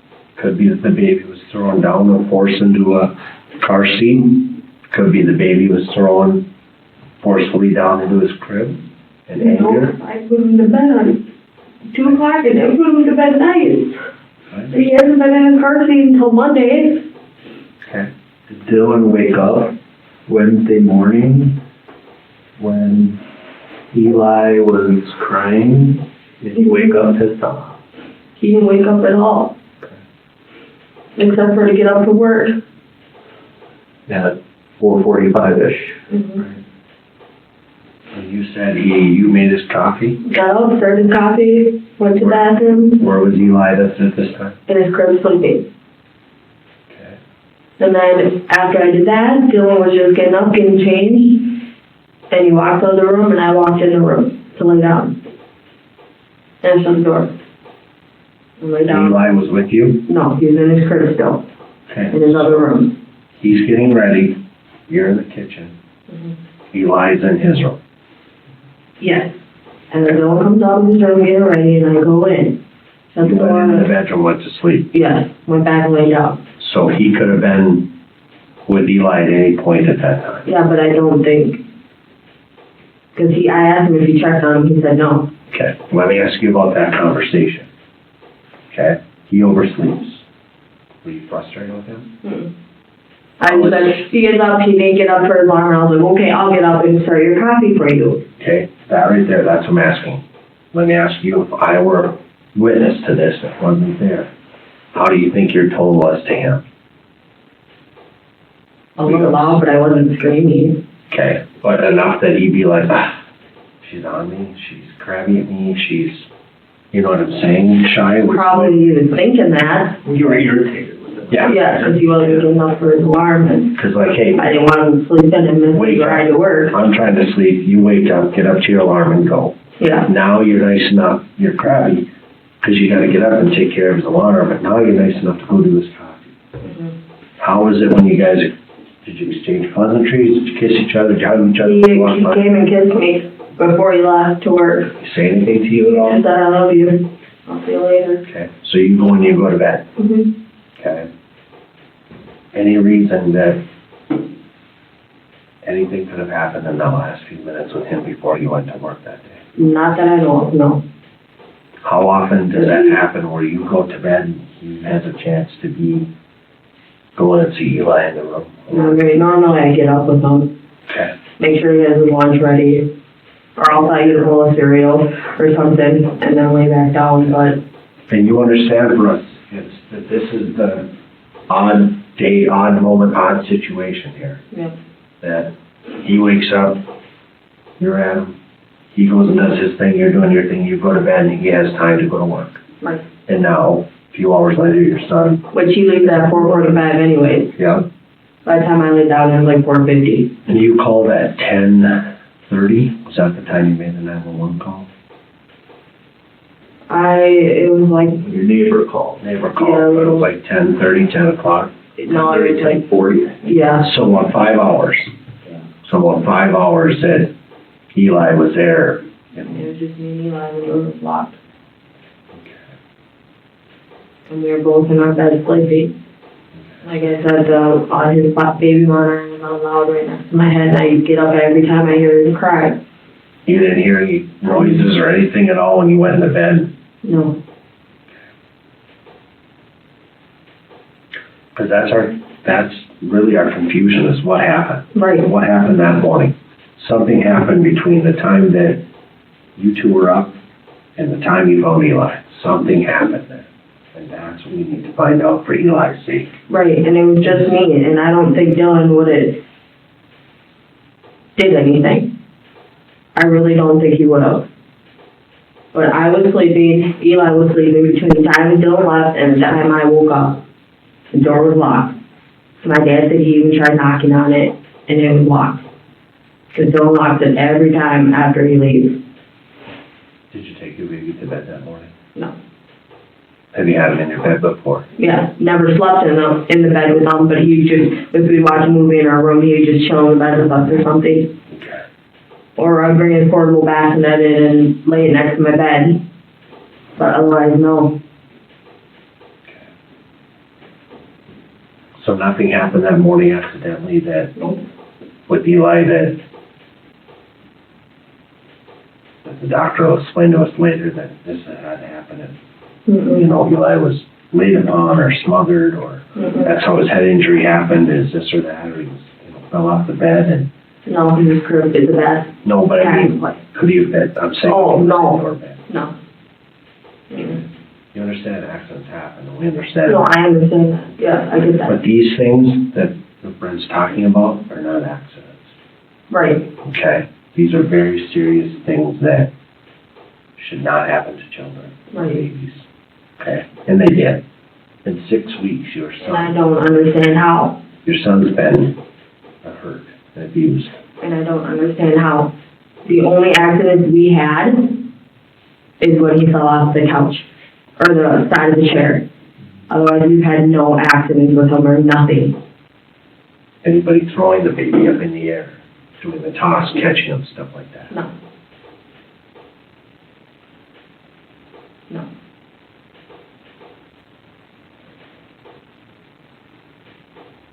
So I don't understand. I do not. I don't understand one bit of it. I really don't. Neither do we. That's why we have to ask. Right. I'm mind blown. I don't even know what to think right now. I don't. I'm at a loss for words.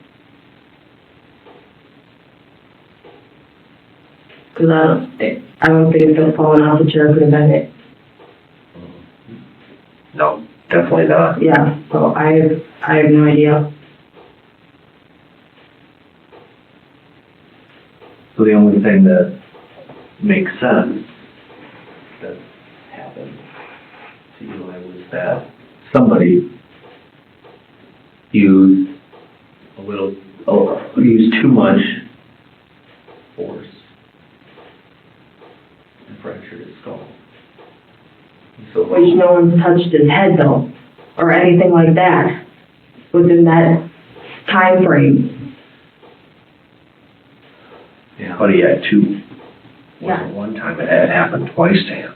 Yeah, and I don't understand why. I Just don't like his understand. ribs. The only incident we had was him falling off the chair. That's the only incident we had.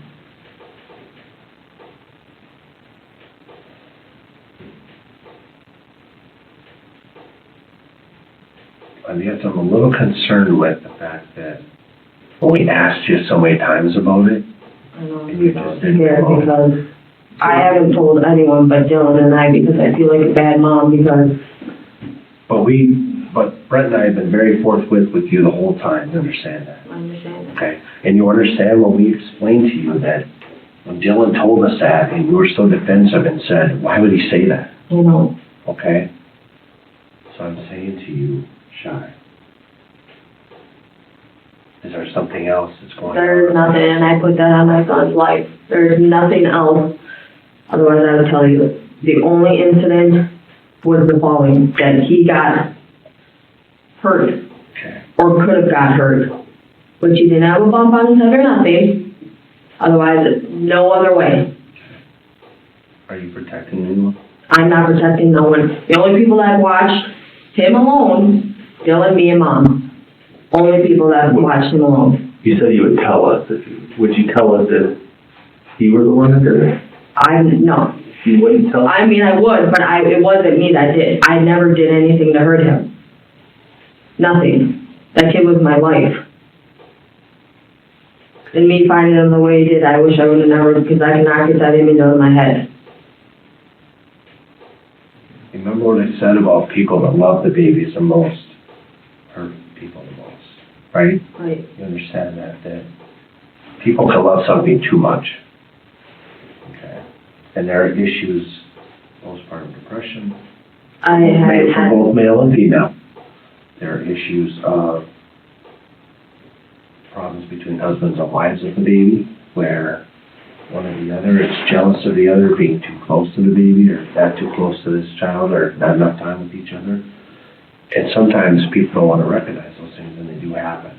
Okay, and we see that in our investigations, where an animal, Celia themselves, a dog, cat, a baby, cause rifts between husbands and wives because somebody's paying too much attention to one or the other and is not giving the other one attention.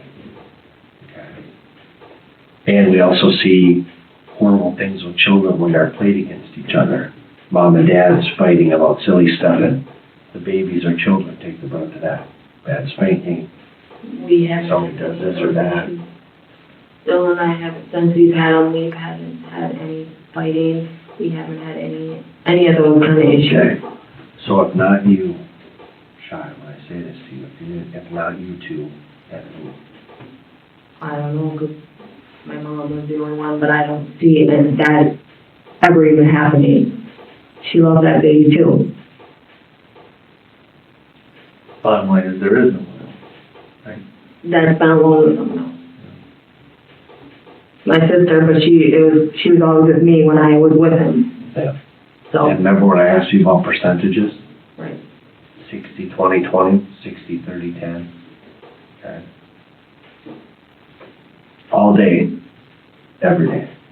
Night feeding, constant. Baby time, mama time, baby time, mama time. Don't get me wrong, it's beautiful, it's great. But it can have its limits. It can have its stressors. It can have its times where you just don't know what to do because it's frustrating. And I've seen it. I've been there as a dad, seen my wife as a mom that way, and it's very hard. Okay. Nobody faults people for that, it's human nature. Okay? But there's a point, when it gets to a point where it's too much, and when we lash out, then it's wrong. If I got too stressful, I would switch, and he would do it. And we never had a problem with any of that. My concern is always, if I were to say that to Dylan, and he knows you're home 70% of the time with Eli, would he say the same thing? Yeah, he would say the same thing. He would not have any worries about you being upset with the baby or hurting the baby, or, and you the same with him, right? You said the same thing. Right. But then I lead back to, like Brent said that, and I say the same thing. Somebody hurt Eli. And it's not fair to Eli. Right. And I don't understand, because we were both sleeping between that time period. I was sleeping, he was sleeping, baby monitor was on loud next to my head. Dylan was at work. Door was locked.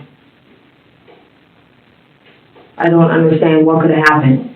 Well, it could happen before that. Could happen Tuesday night.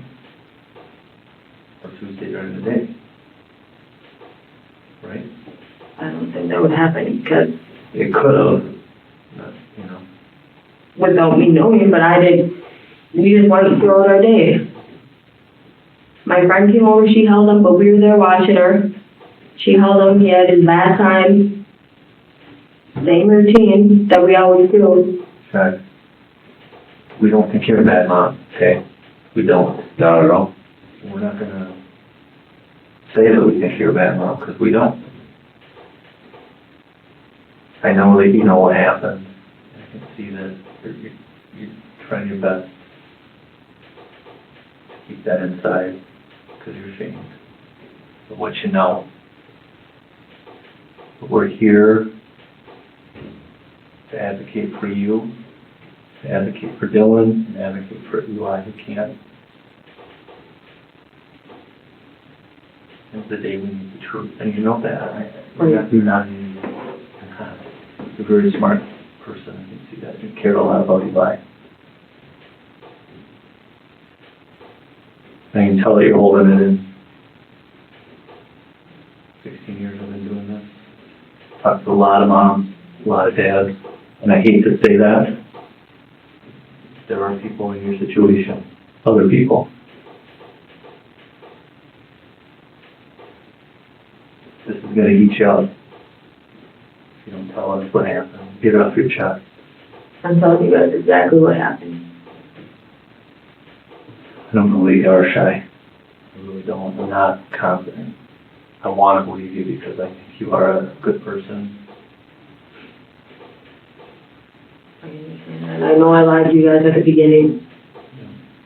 So I was scared because I didn't want to be like a bad mom. Totally get it. Because I've never heard of anyone have incidents of their kids falling or nothing. And we're not. But that's the only thing that's happened. Haven't judged you at all. We're not. Only thing that's happened in my care. Okay. But just like Brent say, there's something else. There's not nothing else. Okay. And I promise you guys that. But you know that the autopsy doesn't lie. I understand that. I totally get that. But there's no hard anything like that to him in the past 3 days, 4 days, nothing that I've seen. Nothing. So I don't understand. What could have happened? Nothing. I really don't understand what could have happened at all. I don't. But nothing, except for the fall, nothing in my care has happened at all. What about Dylan's care? Not that I know of, not that he told. He was with them for an hour and a half, 2 hours on Saturday in the morning. So when I left, he was sleeping. Eli was. So I don't know what could have happened. And he brought him over in the car seat in the stroller. But I don't think he could have, I couldn't see it. Why would you? You know what I mean? That's the father of your child. Right. Why would you?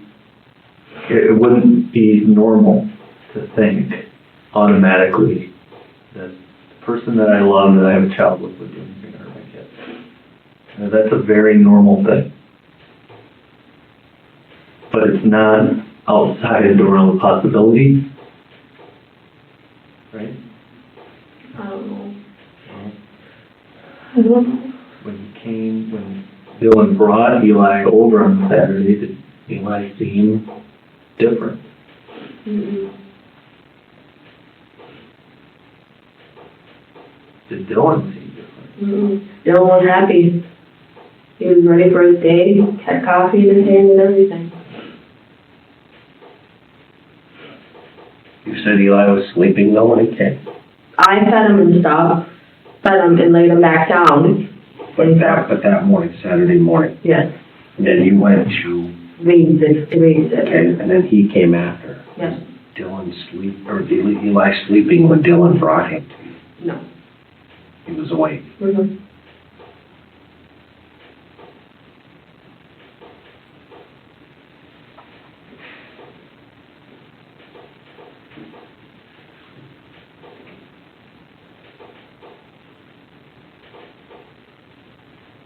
My hardest part is that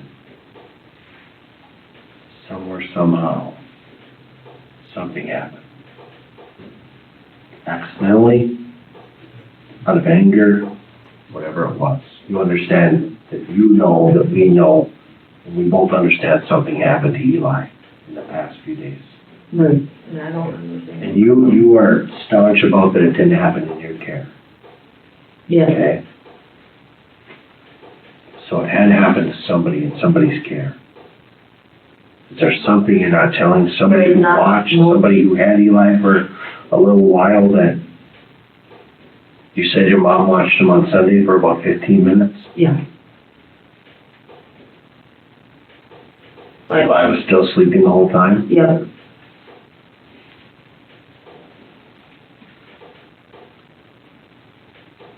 Any reason that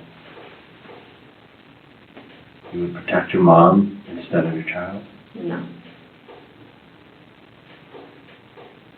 Okay. You understand where we're going with this, Yeah. that I have to ask There, you?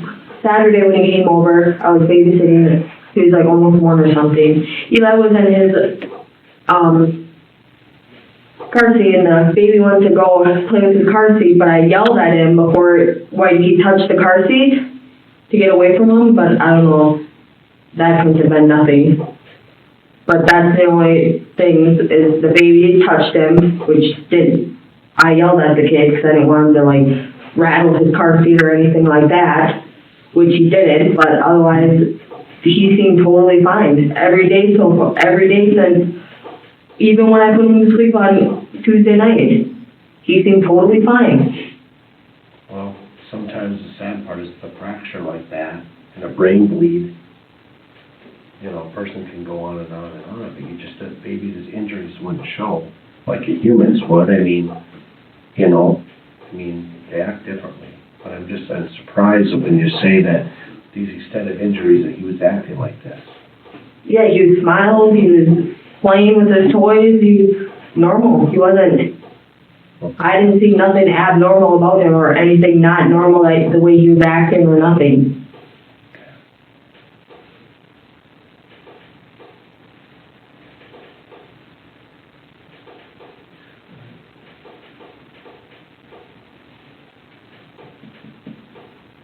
Here's what we're gonna do, okay? You just go check on Dylan, make sure he's okay, and then if nothing else has changed, get you going. Can I go to the bathroom? Absolutely. Okay. Yeah, we'll bring you the same bathroom you were at in there. Okay. So, I'll let you go back, I'll meet you in a second, I'll have her go in the bathroom, and then we'll come back in a little bit. How long are you guys thinking? My lab's probably giving you a bit. I know they are, Well, we just need to. We're not gonna make you walk it, No. you know, we'll make sure you get it. Yeah, if they have to go on their way, we'll get you home. Just for the tape, it's, 1942. I'll walk into the bathroom.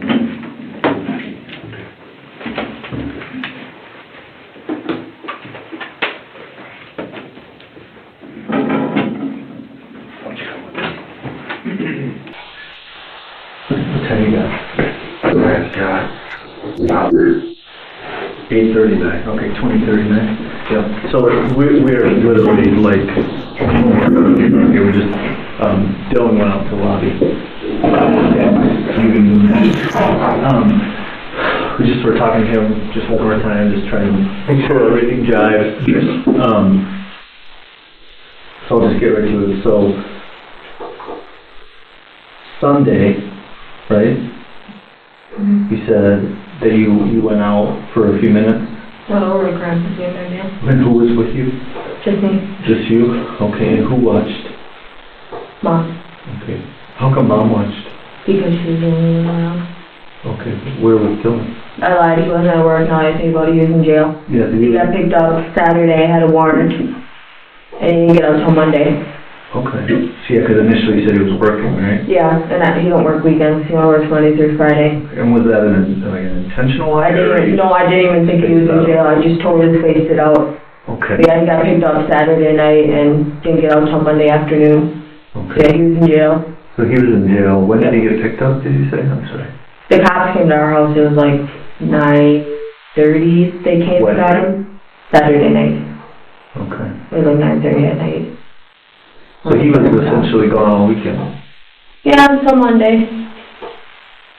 And as I recall, the arrangement is weekends are when kind of help you out, right? Yep, I went over to my sister's house that night, a couple hours after they picked me up. I hung out over there, but then I felt really sick. On Saturday? Yep, so they brought me back in the morning So where was Eli?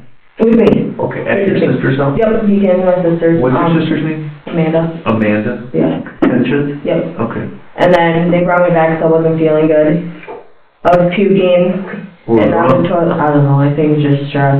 I was really stressed and like kept crying when they took him. I was all worried he wasn't going to get out and we weren't going to be able to pay our bills and he was going to lose his job. And I can imagine. so I was really stressed and I think that caused it. came home, slept, hung out, got up, hung out, and then my grandpa called telling me I had mail, so I called my mom. I was like, please, Mom, what's Eli? Yeah. And then Eli had his appointments. Amanda came and picked us up in the morning, got him up early, got him ready, fed, changed, everything, and then went to our appointment. Dylan called me. He's like, I'll be out. He was out like an hour after I got home. Yeah. He came home. So who showed up at your apartment? Was it police or sheriff? Or? It was the police, just regular Braham cop. Okay. Unexpectedly, right? Yeah, I didn't know. He didn't even know he had a warrant out for his arrest. What was going through your mind when police were there saying he was going to jail? Freaking out. Like I said. In what way? I kept myself calm, but inside I was like, he's gonna have to sit, he's gonna lose his job, we're not gonna be able to pay bills, stuff like that. And it got so stressful for you that you actually got sick at your sister's? Yeah. Okay. Then she brought me home. Yeah. That seems like there's a few things going on there. You know what I mean? The shock of the police coming. Mm. And then the fact that now you're without your helper for the weekend. I'm used to it. That whole month I was at my foster parents' house. I took care of them except for the weekends when I went to see Dylan. You got some help from Pam, right? Yeah. You know. Right, but without Dylan, except for the weekends, I pretty much, except for Pam's help, it was all me. Yeah. I mean, I was used to taking care of Eli all by myself all the time, so. Yeah. Right, but when you have your kind of pattern that you're used to, right. And now suddenly let's be honest, some petty bullshit yeah. messes with yeah. your pattern. I mean, that's not fair to you. Right, okay. Not fair to him, not fair to Eli. I guess what I'm getting at is that stress could be pretty significant, and in fact, it sounds like it was, to the point that you got sick from it. And now you're thrown into a situation where, great, here I am now, the weekend, alone. And that wasn't the plan. And babies are babies. They don't know when mom's feeling stressed. They don't know. Babies are selfish, right? I mean, they're all about themselves. I'm hungry, I cry. I shit myself, I'm going to cry. You know what I mean? I'm irritable, I'm going to cry. That's just how babies are. They don't know what's going on with mom and dad at that age. And you can't really communicate with them. So, in talking to Dylan, he wasn't there Saturday, Sunday, most of Monday afternoon, I think he came home, right? That puts a lot on you. Yeah, my sister watched them the whole time I was at her house. Okay. And then most of the time on Monday I was with my sister. You were? Yep. What time did she come for? His appointment was at 11:30. My parents came over like an hour and a half before my mom came over just to hang out. She came at like 11. We didn't get back till 2:33 almost. And what time did Dylan end up rolling in? 3:30. Yeah. Okay. I don't think Dylan had anything to do with this. I think he is maybe protective of you, and he's not going to tell us. I did nothing. I put that on everything. But okay, you don't have to do that though, right? I mean, you don't have to put it on somebody's life to prove to me that you're telling the truth, okay? The truth is what it is, right? And the evidence from the autopsy just tells a completely different story than what we're hearing. And when you look at who's spending the most time, who's having maybe in some ways the hardest time, it's you. And I think you can admit that Yeah, but I wouldn't take it out on him. I don't think that you would mean to. He didn't even ask everyone, my mom, my No, sister. everybody's gonna say, Dylan wouldn't even protect me. Dylan's not like that. He wouldn't protect me. I just think he knows down in his heart that I wouldn't hurt the kid. He wouldn't hurt the baby. I don't even think my mom would hurt the baby. I don't think he woke up one morning and said, I'm gonna hurt my baby. I don't believe that. I think you love Eli with everything inside you, and that you are a good mother. But bad stuff happens, just like that, without even any conscious thought. And then you snap back and you're like, oh shit, I didn't even do that. That happens a lot. Especially people who are feeling stressed. Yeah, but that's the only time I was stressed, and I went to every day, because pretty much the whole weekend someone was at least with me. Yeah. And on Sunday? Sunday, most of the day, my mom was, or my friend Crystal came over and she hung out with me. You told us that your mom was only there for 15 minutes on Sunday. Yep. But then she'd stop in and out to see how I was doing. She'd poke her head at my door, "Are you okay?" To see how I was doing. My friend Crystal came over. But they weren't there the whole day with you? Not the whole day. Exactly. But if I was trying to hide something, yeah, I was trying to, but I told you guys straight up about the falling. I would have still tried to hide that if I was trying to hide something.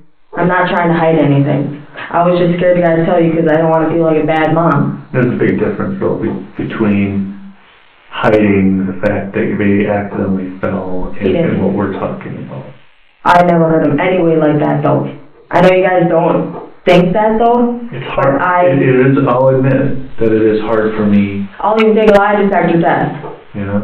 I'm not lying. I didn't hurt my baby like that at all. Even if it was on accident, I didn't hurt my baby. You guys can put me on a lie detector test. I didn't hurt him in any way. I didn't. I'm not hiding anything. I'm not scared to go a lie detector test. I'm not. I wouldn't hurt him like that. I wouldn't even hurt him anyway. Him falling off the couch is a horrible friggin' thing for me to even have to do. Yeah. I was so scared I couldn't even tell anyone. I told my sister right away. I texted her and told her right away. But I wouldn't hurt my kid in any other way. If you guys don't believe me, put me on a lie detector test. I'm not hiding anything. So you would be willing to do that? Yeah, I would. Tomorrow? Tomorrow if I have to. Okay. I'm not hiding anything. He fell off the chair, and that's it. That's the only accident we had. You understand, though, that is one small thing. One small little thing that did not cause the injuries that he sustained. Exactly, but you guys are saying that there's... Remember what I said? Right. Okay. But there's no... 1, 2 fractures. Yeah, and Okay. I had nothing... I don't know how he would got him. I don't... Somebody is harming Eli. No.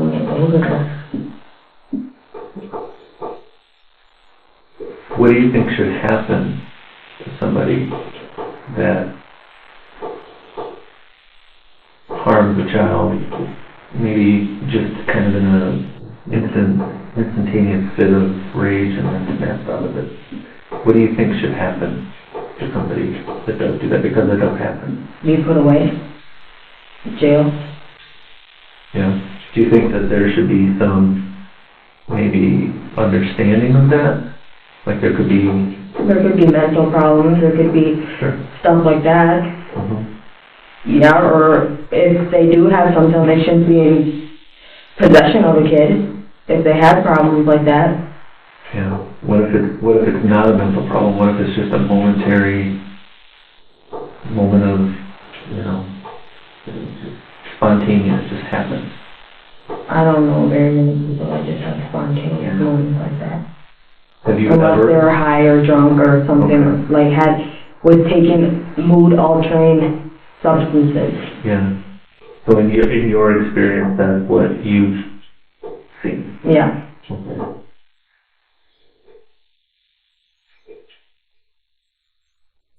Because I don't necessarily think that, let's just say hypothetically, a mother that has a lot of stress, new to this whole thing, being a mom, her partner's not there when he's supposed to be, and then lashes out just in a moment. And Yeah, but I've never done that unless I'm saying hypothetically, I don't think that somebody should be necessarily locked up for that. You know, I think that something like that, maybe, yeah, there's consequences, but locked up for a long time, I don't think it should be one of them. I think mental health, that's maybe more important. That, hypothetically speaking, that's how I look at it. Because everybody makes mistakes, but it's having ownership for things that speaks volumes about a person's character. You know, making those hard, very hard decisions to just tell the truth and own it and accept whatever happens, but, you know, expect that there should be some mercy. Because I'm a big believer in mercy. I'm not a big believer in locking people up forever. Some people need to be locked up forever. Not everybody. Not a person in the scenario I'm saying that has a moment where she just can't lose it. You know? But ownership, responsibility, truthfulness, and those speak volumes about a person. Would you agree? Those qualities are important? Yeah. Good. That's all we're looking for. You know, we're trying to, how can we provide an answer to what happened? Yeah. There are parts that are being kind of held back. Because people are scared. And I get that. Totally get that. I'm not anything. Like I said, put me on a lie detector test. I'm not lying. Okay. So just so you understand what happens next then. When we're done, we have to, there are other people we need to talk to, other things we have to do, right?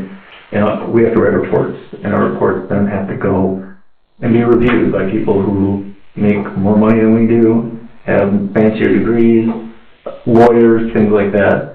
They have to look at what we present to them, and they have to make a decision. They're not here right now, right? It's just us. And we can only give them the information that we're provided. We don't make any judgments in our reports. We just write what happened. How do you think these, attorneys and things like that are going to look at this stuff and make hard decisions about what to do with people? Are they going to look at these reports and say, what's going on with Shy? Or what's going on with Dylan? Those are the only two people that make sense. Unfortunately, as hard as it is for me to say that, and they're going to ask us what's going on? And we have to, like I said before, we advocate for people. I can't advocate for somebody who doesn't want to tell me what happened or tell me I told you everything though. I don't. You don't believe me. I know, I told you, that's what I'm saying. Put me on a lie detector test. What does that prove? Well, it's gonna see if I'm lying or not, whatever question, which I'm not. So hypothetically, if it does say you're lying to us, where do we go from there? Which it won't. I'm telling you guys everything you need to know. Everything that you need. For what? To bring up to your thing. To figure out what happened. The only issue we ever had, was him falling off the chair. That's the only incident we've had with my son. And Shy? That many times I asked you about that. 3 times.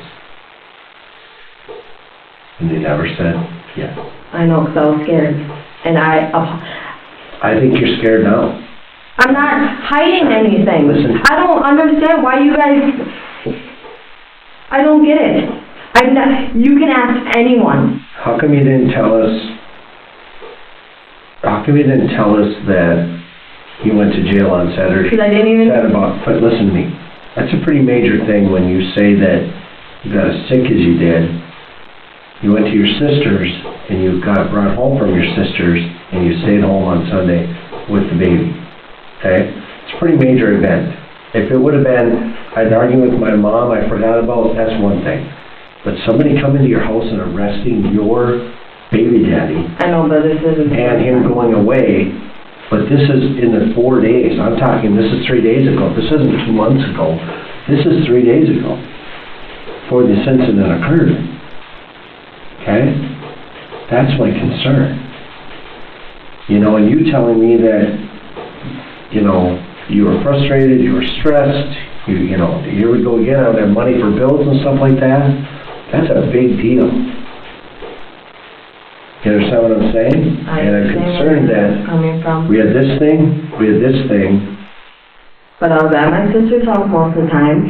They on Saturday night. yes, But on came Sunday, home Sunday morning, put them to bed. I went to bed, got up, did my thing.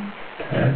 My friend came over, her and her son Gavin, came over for most of the day and hung out with me. Did my errand, I had to run. Got him ready for Hold it, let's talk about that. Let's talk the about mail. that. Okay. I'm getting the mail. How old is Gavin? Like 12, I don't know how old he is.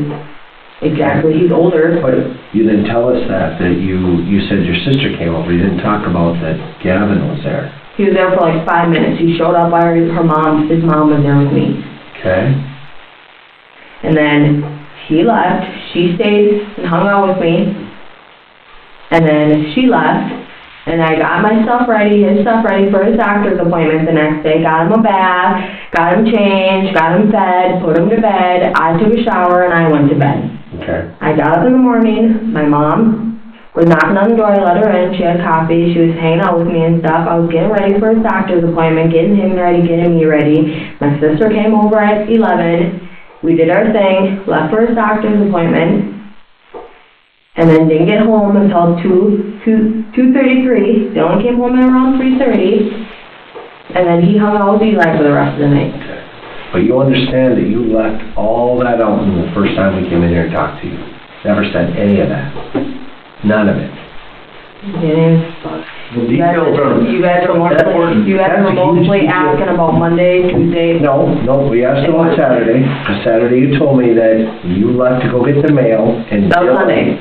No. Saturday, you went to babysitter, you left. I babysat. But you left and he came with Eli after. Yep. And he was happy, had his cup of coffee, he was walking. Yep. Okay? And you never elaborated on Saturday afternoon or Saturday night. Okay? Never elaborated. On Sunday, you told us Mom came over to watch him while you went to Grandpa's for 15 minutes to get your mail. Just hang on. And then on Monday, you went to the doctor. And you talked all about the doctor appointment, but you never said that he wasn't with you. I didn't even remember. That your sister took you. That you met with your foster parents came over on Monday. And we even talked about your foster They parents. didn't come over on Monday. You just said to us they did. They No. stopped by before you went to the doctor on Monday. No. My parents did, my real parents. Okay, well you say your parents and then you said your mom. My real parents, my mom. If I'm talking about my parents' I'll That's say where my it's mom. confusing. If I'm talking about my foster parents, I'll say foster parents. Okay, well we haven't referred to them as foster parents, so we That's talked to them and stayed with them. Real You mom. said my parents came over Yep. and then my mom came. So I'm confused, was it Peggy and Stu? No, my mom, my real Peggy and parents. Stu, The one you met with was it today. here, because now we're... The one he met bouncing today. around. Okay, but I don't know who your dad is, you've never met your parents. When you say your parents... My parents, my real parents. Okay, My foster parents are like formally back when I was younger. I hear you.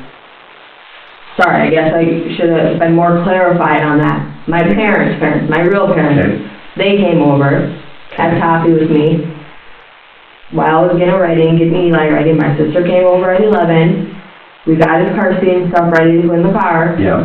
Got him going, went to his doctor's appointment, came back, Dylan came home, he called his work and stuff, and then he hung out with Eli for the rest of the night. Do you remember when I asked you about, have you any stressors in the last few days? Anything that's really stressful with Eli, with Dylan, with your family, with anything, and you said no. You told me no. I didn't even think about Dylan. Even my foster parents today asked what happened. I didn't even think about Dylan. Do you understand that that's a pretty huge stressor to forget that, yeah, I was pissed off because Dylan went to jail on Saturday night. Yeah. Was gone all weekend. And that's why I went to my sister's house. Okay. So I didn't have to sit home alone and be alone. So they picked me up, and I hung out over there, and her boyfriend, her friend, took care of Eli while I was there. And then I wasn't feeling good, so they brought me home. And then when I got home, I put him in his jammies, put him to bed, and then I went to bed. What time of the night was that? This was early Sunday morning, Yeah. What time? like 5:45, 6 in the morning. That's what time they drove you home? Mm-hmm. So did you get up with them at night? Who got up with them when he was at your sister's house? We didn't get up. We were just hanging out. So was he sleeping all night, or what was he doing? He was up with us. He was sleeping before, like I laid him down right after Dylan went to jail, and then they texted me, because they were at the bowling alley with some friends. They texted me, they're like, hey, you want to come over? Because I told them what happened, that he went to jail, blah, blah, blah. My sister's like, you want to come over? Just so you don't have to be home by yourself. They picked me up at like 11:30, between 11:30 and 12 p.m. And he was sleeping until I woke him up to get him ready to go to my sister's. And so then he stayed up all night at your sister's with you guys? Yep, until like 5, and when they Who brought was me all home. there? My sister, her boyfriend, and then their 2 friends. Names? Yep. Tyler, and I don't know, I think her name's Katie. I've never met him before. I only met Who's her Tyler boyfriend? once.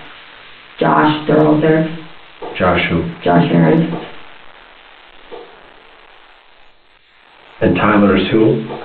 A tattoo, he works at a tattoo shop, and he works at the tattoo shop with Josh. In Cambridge? Princeton. Princeton. And who's the girl? His girlfriend, Tyler's girlfriend. Her name's Katie. That was the first time I ever met her. Okay. Was Saturday. So what was going on at your house? They were just hanging out. They were at the, Drinking a little bit? they were. I wasn't. You were? Mm-mm.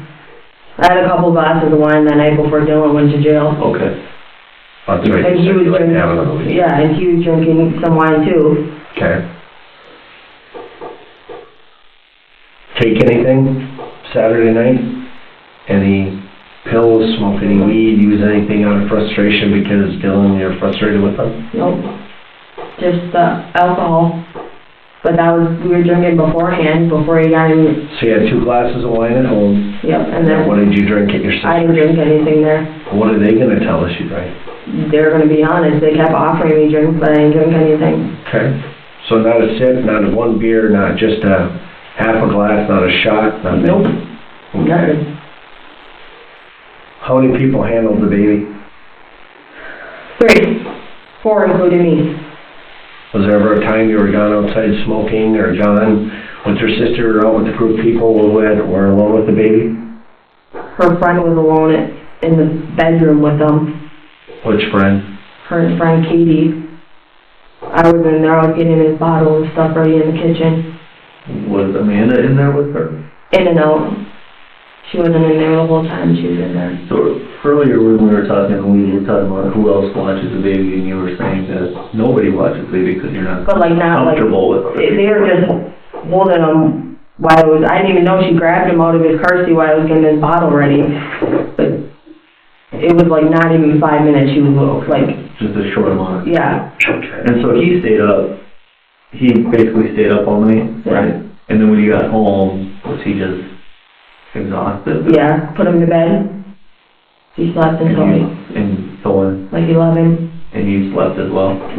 Baby monitor on high next to my head. Your mom ever come in or anybody ever come in the apartment to check on you while you were sleeping on Sunday morning?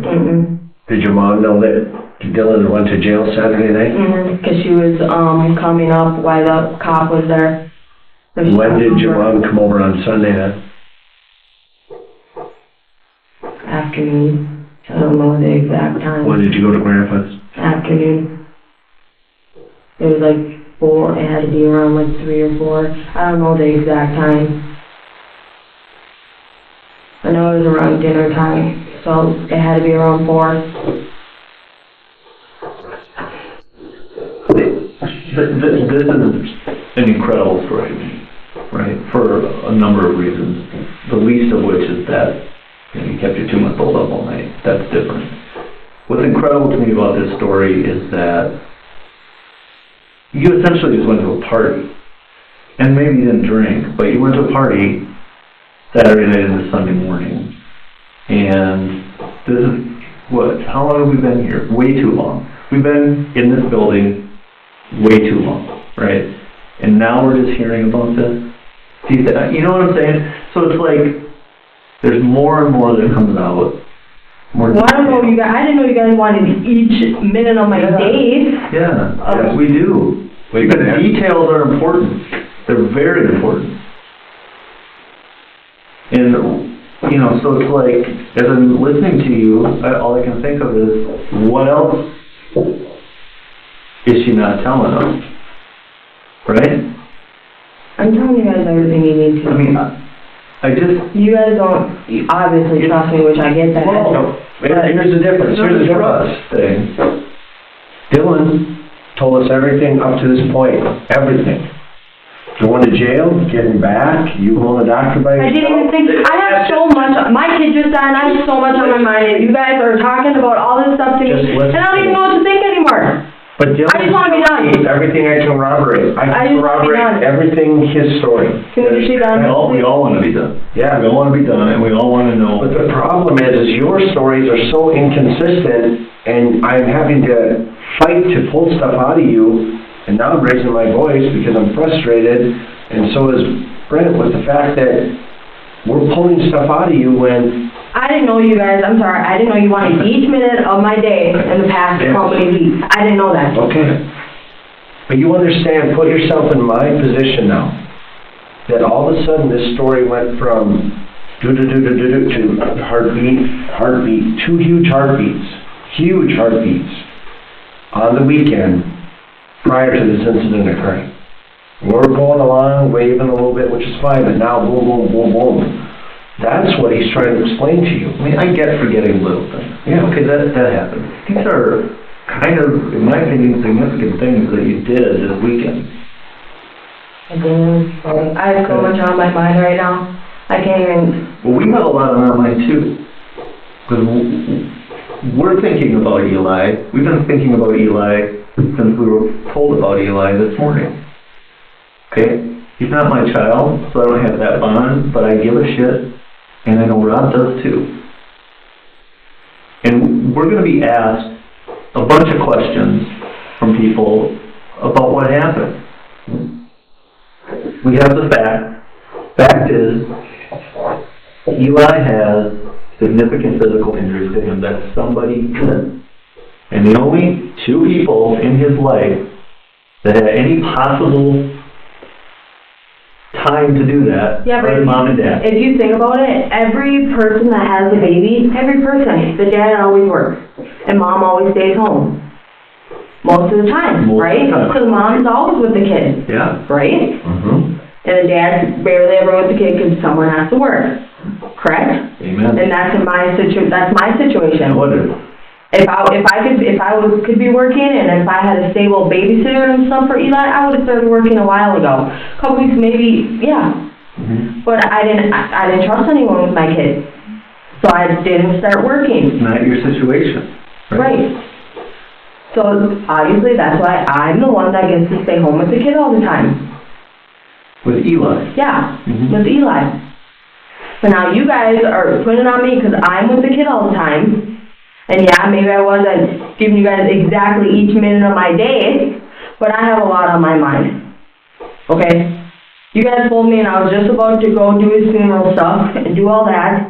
I can't even go to sleep so far because I can't stop thinking about everything. I have a lot on my mind, and then you guys put all this on my mind, and now it's making me 100% worse and feel like the more shittiest person because you guys don't trust me. And you guys think I did this to my kid? I didn't do this to him. I did it, and you guys don't trust me. And I'm sorry I didn't give you every minute of my day. I didn't know you guys wanted every minute of my day, but I have so much on my mind I can't even think anymore. I can't even sleep because I have so much on my mind. And you guys are putting this on me? I don't know what to do. I'm shaking because I have so much on my plate right now, I just don't know what to do. You felt that way before. No, I did have one incident.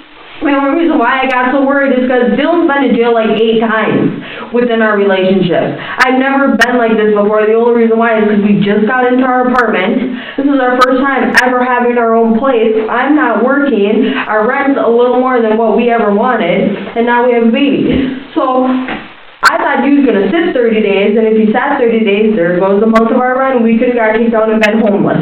That's the only reason why I was stressed. And I would never take it out on my kid. That's why I went to my sister's house. On Eli. That's why I went to my sister's house so I wouldn't have to be alone. You can even ask them. I don't know if you guys want to sit down again and talk when I'm not so mind-boggled right now.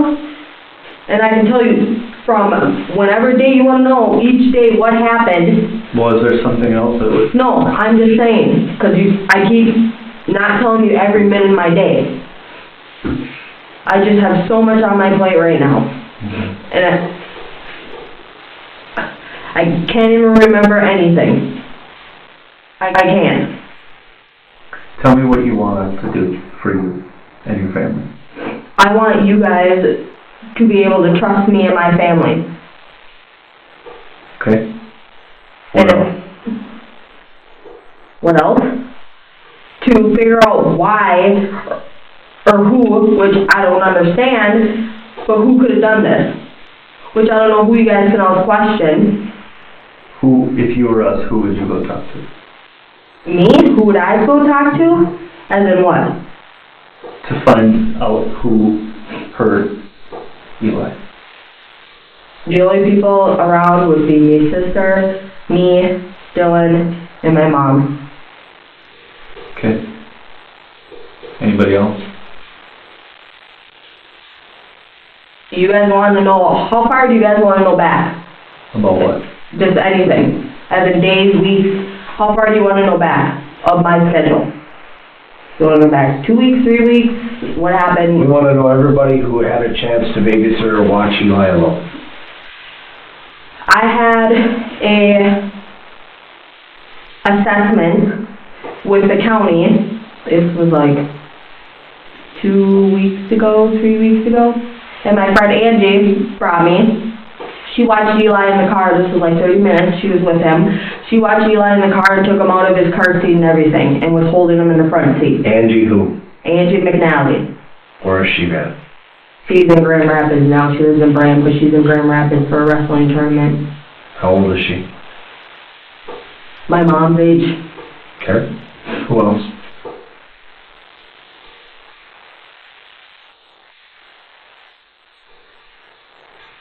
I'm trying to think.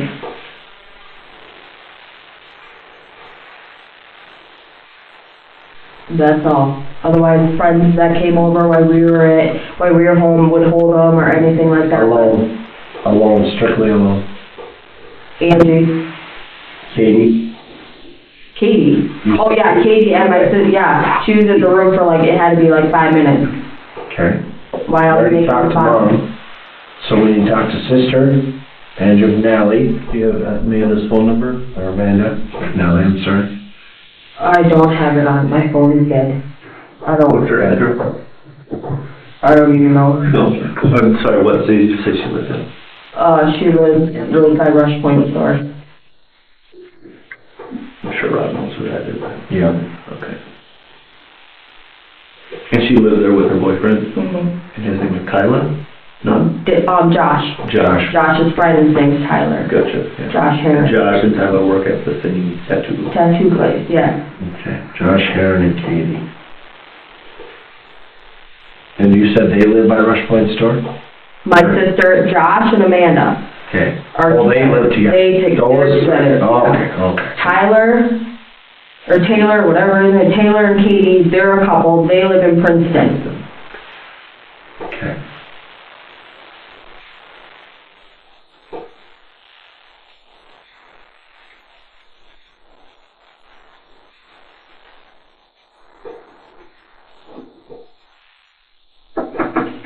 It's Angie McNally. Angie McNeil? Yes, Angie. Angela Proper? Yeah. She a Braham girl? Mm-hmm, they live in Okay. Burn. What's her husband's name? Jesse. Jesse. Okay. I've heard that name before, so I want to make sure.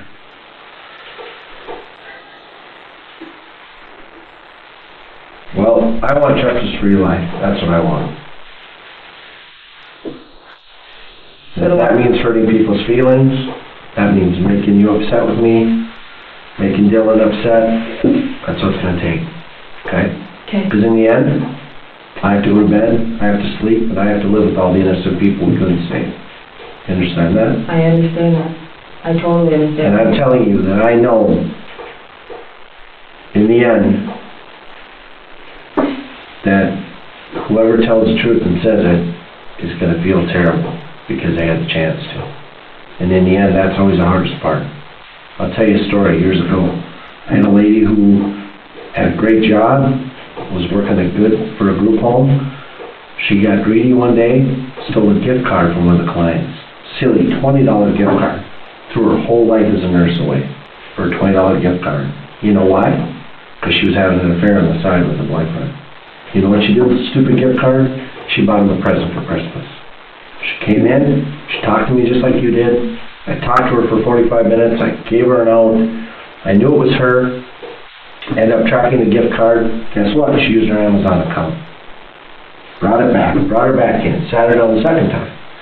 Showed her the piece of paper. It was her Amazon account with her email with the gift card. She looked at it and said, yeah, it was me. Wasn't me. Let her get up, I let her walk out the door, sat down in my office. 20 minutes later, my phone rang. It was her.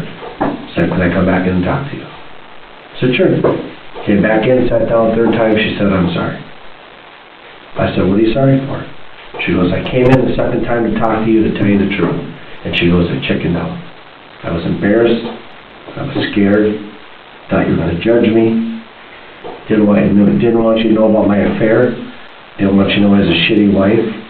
And she goes, I had just thrown my whole life away as a nurse in a split-second decision to steal a $20 gift card from unfortunately, not retarded, but a person who was in a group home.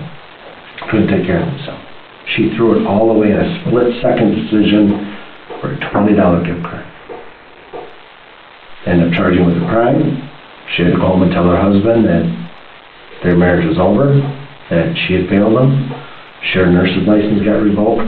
She went to jail.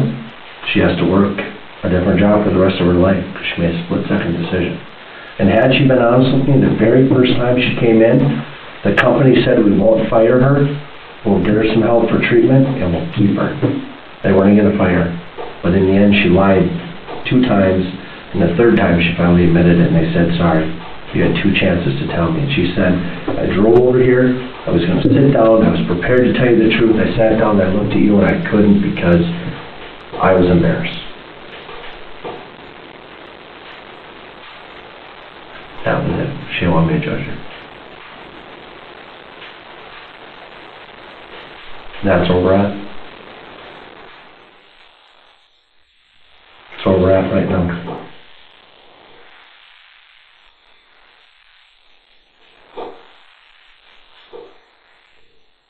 Do you guys want foster parents' names too?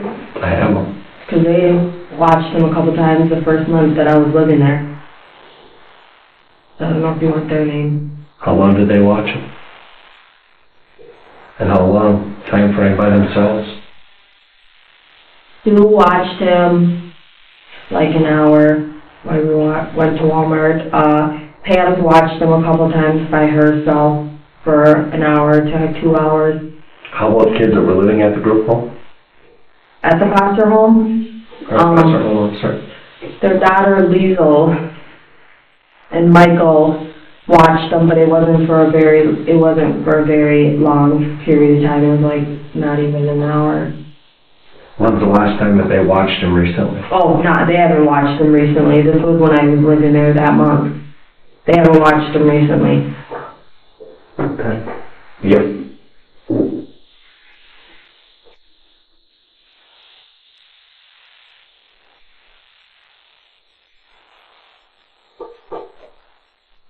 So this number that I'm writing down is number 24, rather than number 4. I want you to, think about what we talked about today and be with your family and get through, as best you can the next few days and dealing with funerals and burials and all that kind of stuff. I hope to hear from you. You don't have to call me, and if you want to call Rob instead, that's up to you. I hope that one of us hears from you. And we can talk some more when you're ready. Okay? Any questions? I don't. You can call that number tonight if you want. We'll be here. If you change your mind, if there's something you want to say, something you want to talk to us about, something that you want to say away from everybody else, we're a phone call away. And we can come back to this room or we'll come meet you somewhere else. Okay. Fair enough? Fair enough. Yep. 9:23. All right. 9:23 p.m. And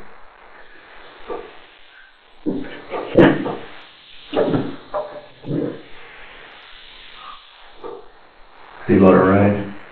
Are they still out there? I believe they are.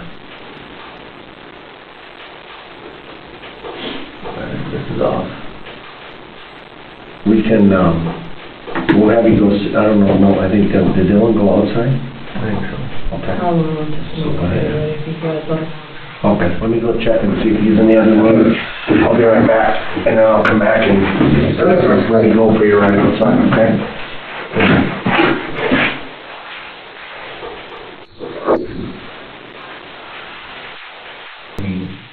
Sometimes they have to come on strong. This is nothing personal. I hope you know that. I don't hold any sort of. So what about if I have, I remember something of someone being with them or something, I can give you guys a call and let you know? Yeah, that'd be great. I mean, you can, that number, I wrote it down, you can call or text, whatever you're more comfortable with. Yeah, so, you had a lot going on. I totally understand that, and sometimes when people take a day or two, things start kind of coming back. Yeah, I'm just in the process of everything, Sure. get the funeral stuff figured Yeah, out. yeah. And all that stuff. You got some help with that? Yeah, You're not gonna be my stuck foster doing that. parents are, You seem like really good people. and I qualify, I guess, with a program through the county that Oh, pays good. like $2,000 worth of stuff. That's why we have that, for people that need it. Good.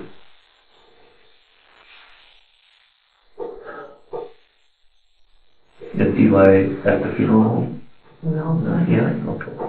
They were gonna still meet with the funeral place. That was my foster parents that were in the funeral place. They were still gonna meet with the funeral place and Okay, get that all arranged. yeah, and just let us know what all happened and stuff. I'm glad that you got something to help you, that you don't have to have that all on you. Yeah, I don't know what I'd be used, I never did scheduled or arranged any of those before. Well, that's good. But, Yeah, one of our was an exciting. City of Isanti. I need you for a second, we got something. Okay. At her sentencing, Shy Ann was allowed to offer any statements on the case. She stood and said the following: Your Honor, thank you for allowing me to express my feelings of remorse. I never in a million years had intention of harming my son. He was the love of my life. There isn't a day or night that goes by he's not in my thoughts or dreams. I will never be able to forgive myself for what I did, nor do I expect anyone else to. Shy Ann was sentenced to 12.5 years in prison and 4 years probation when released.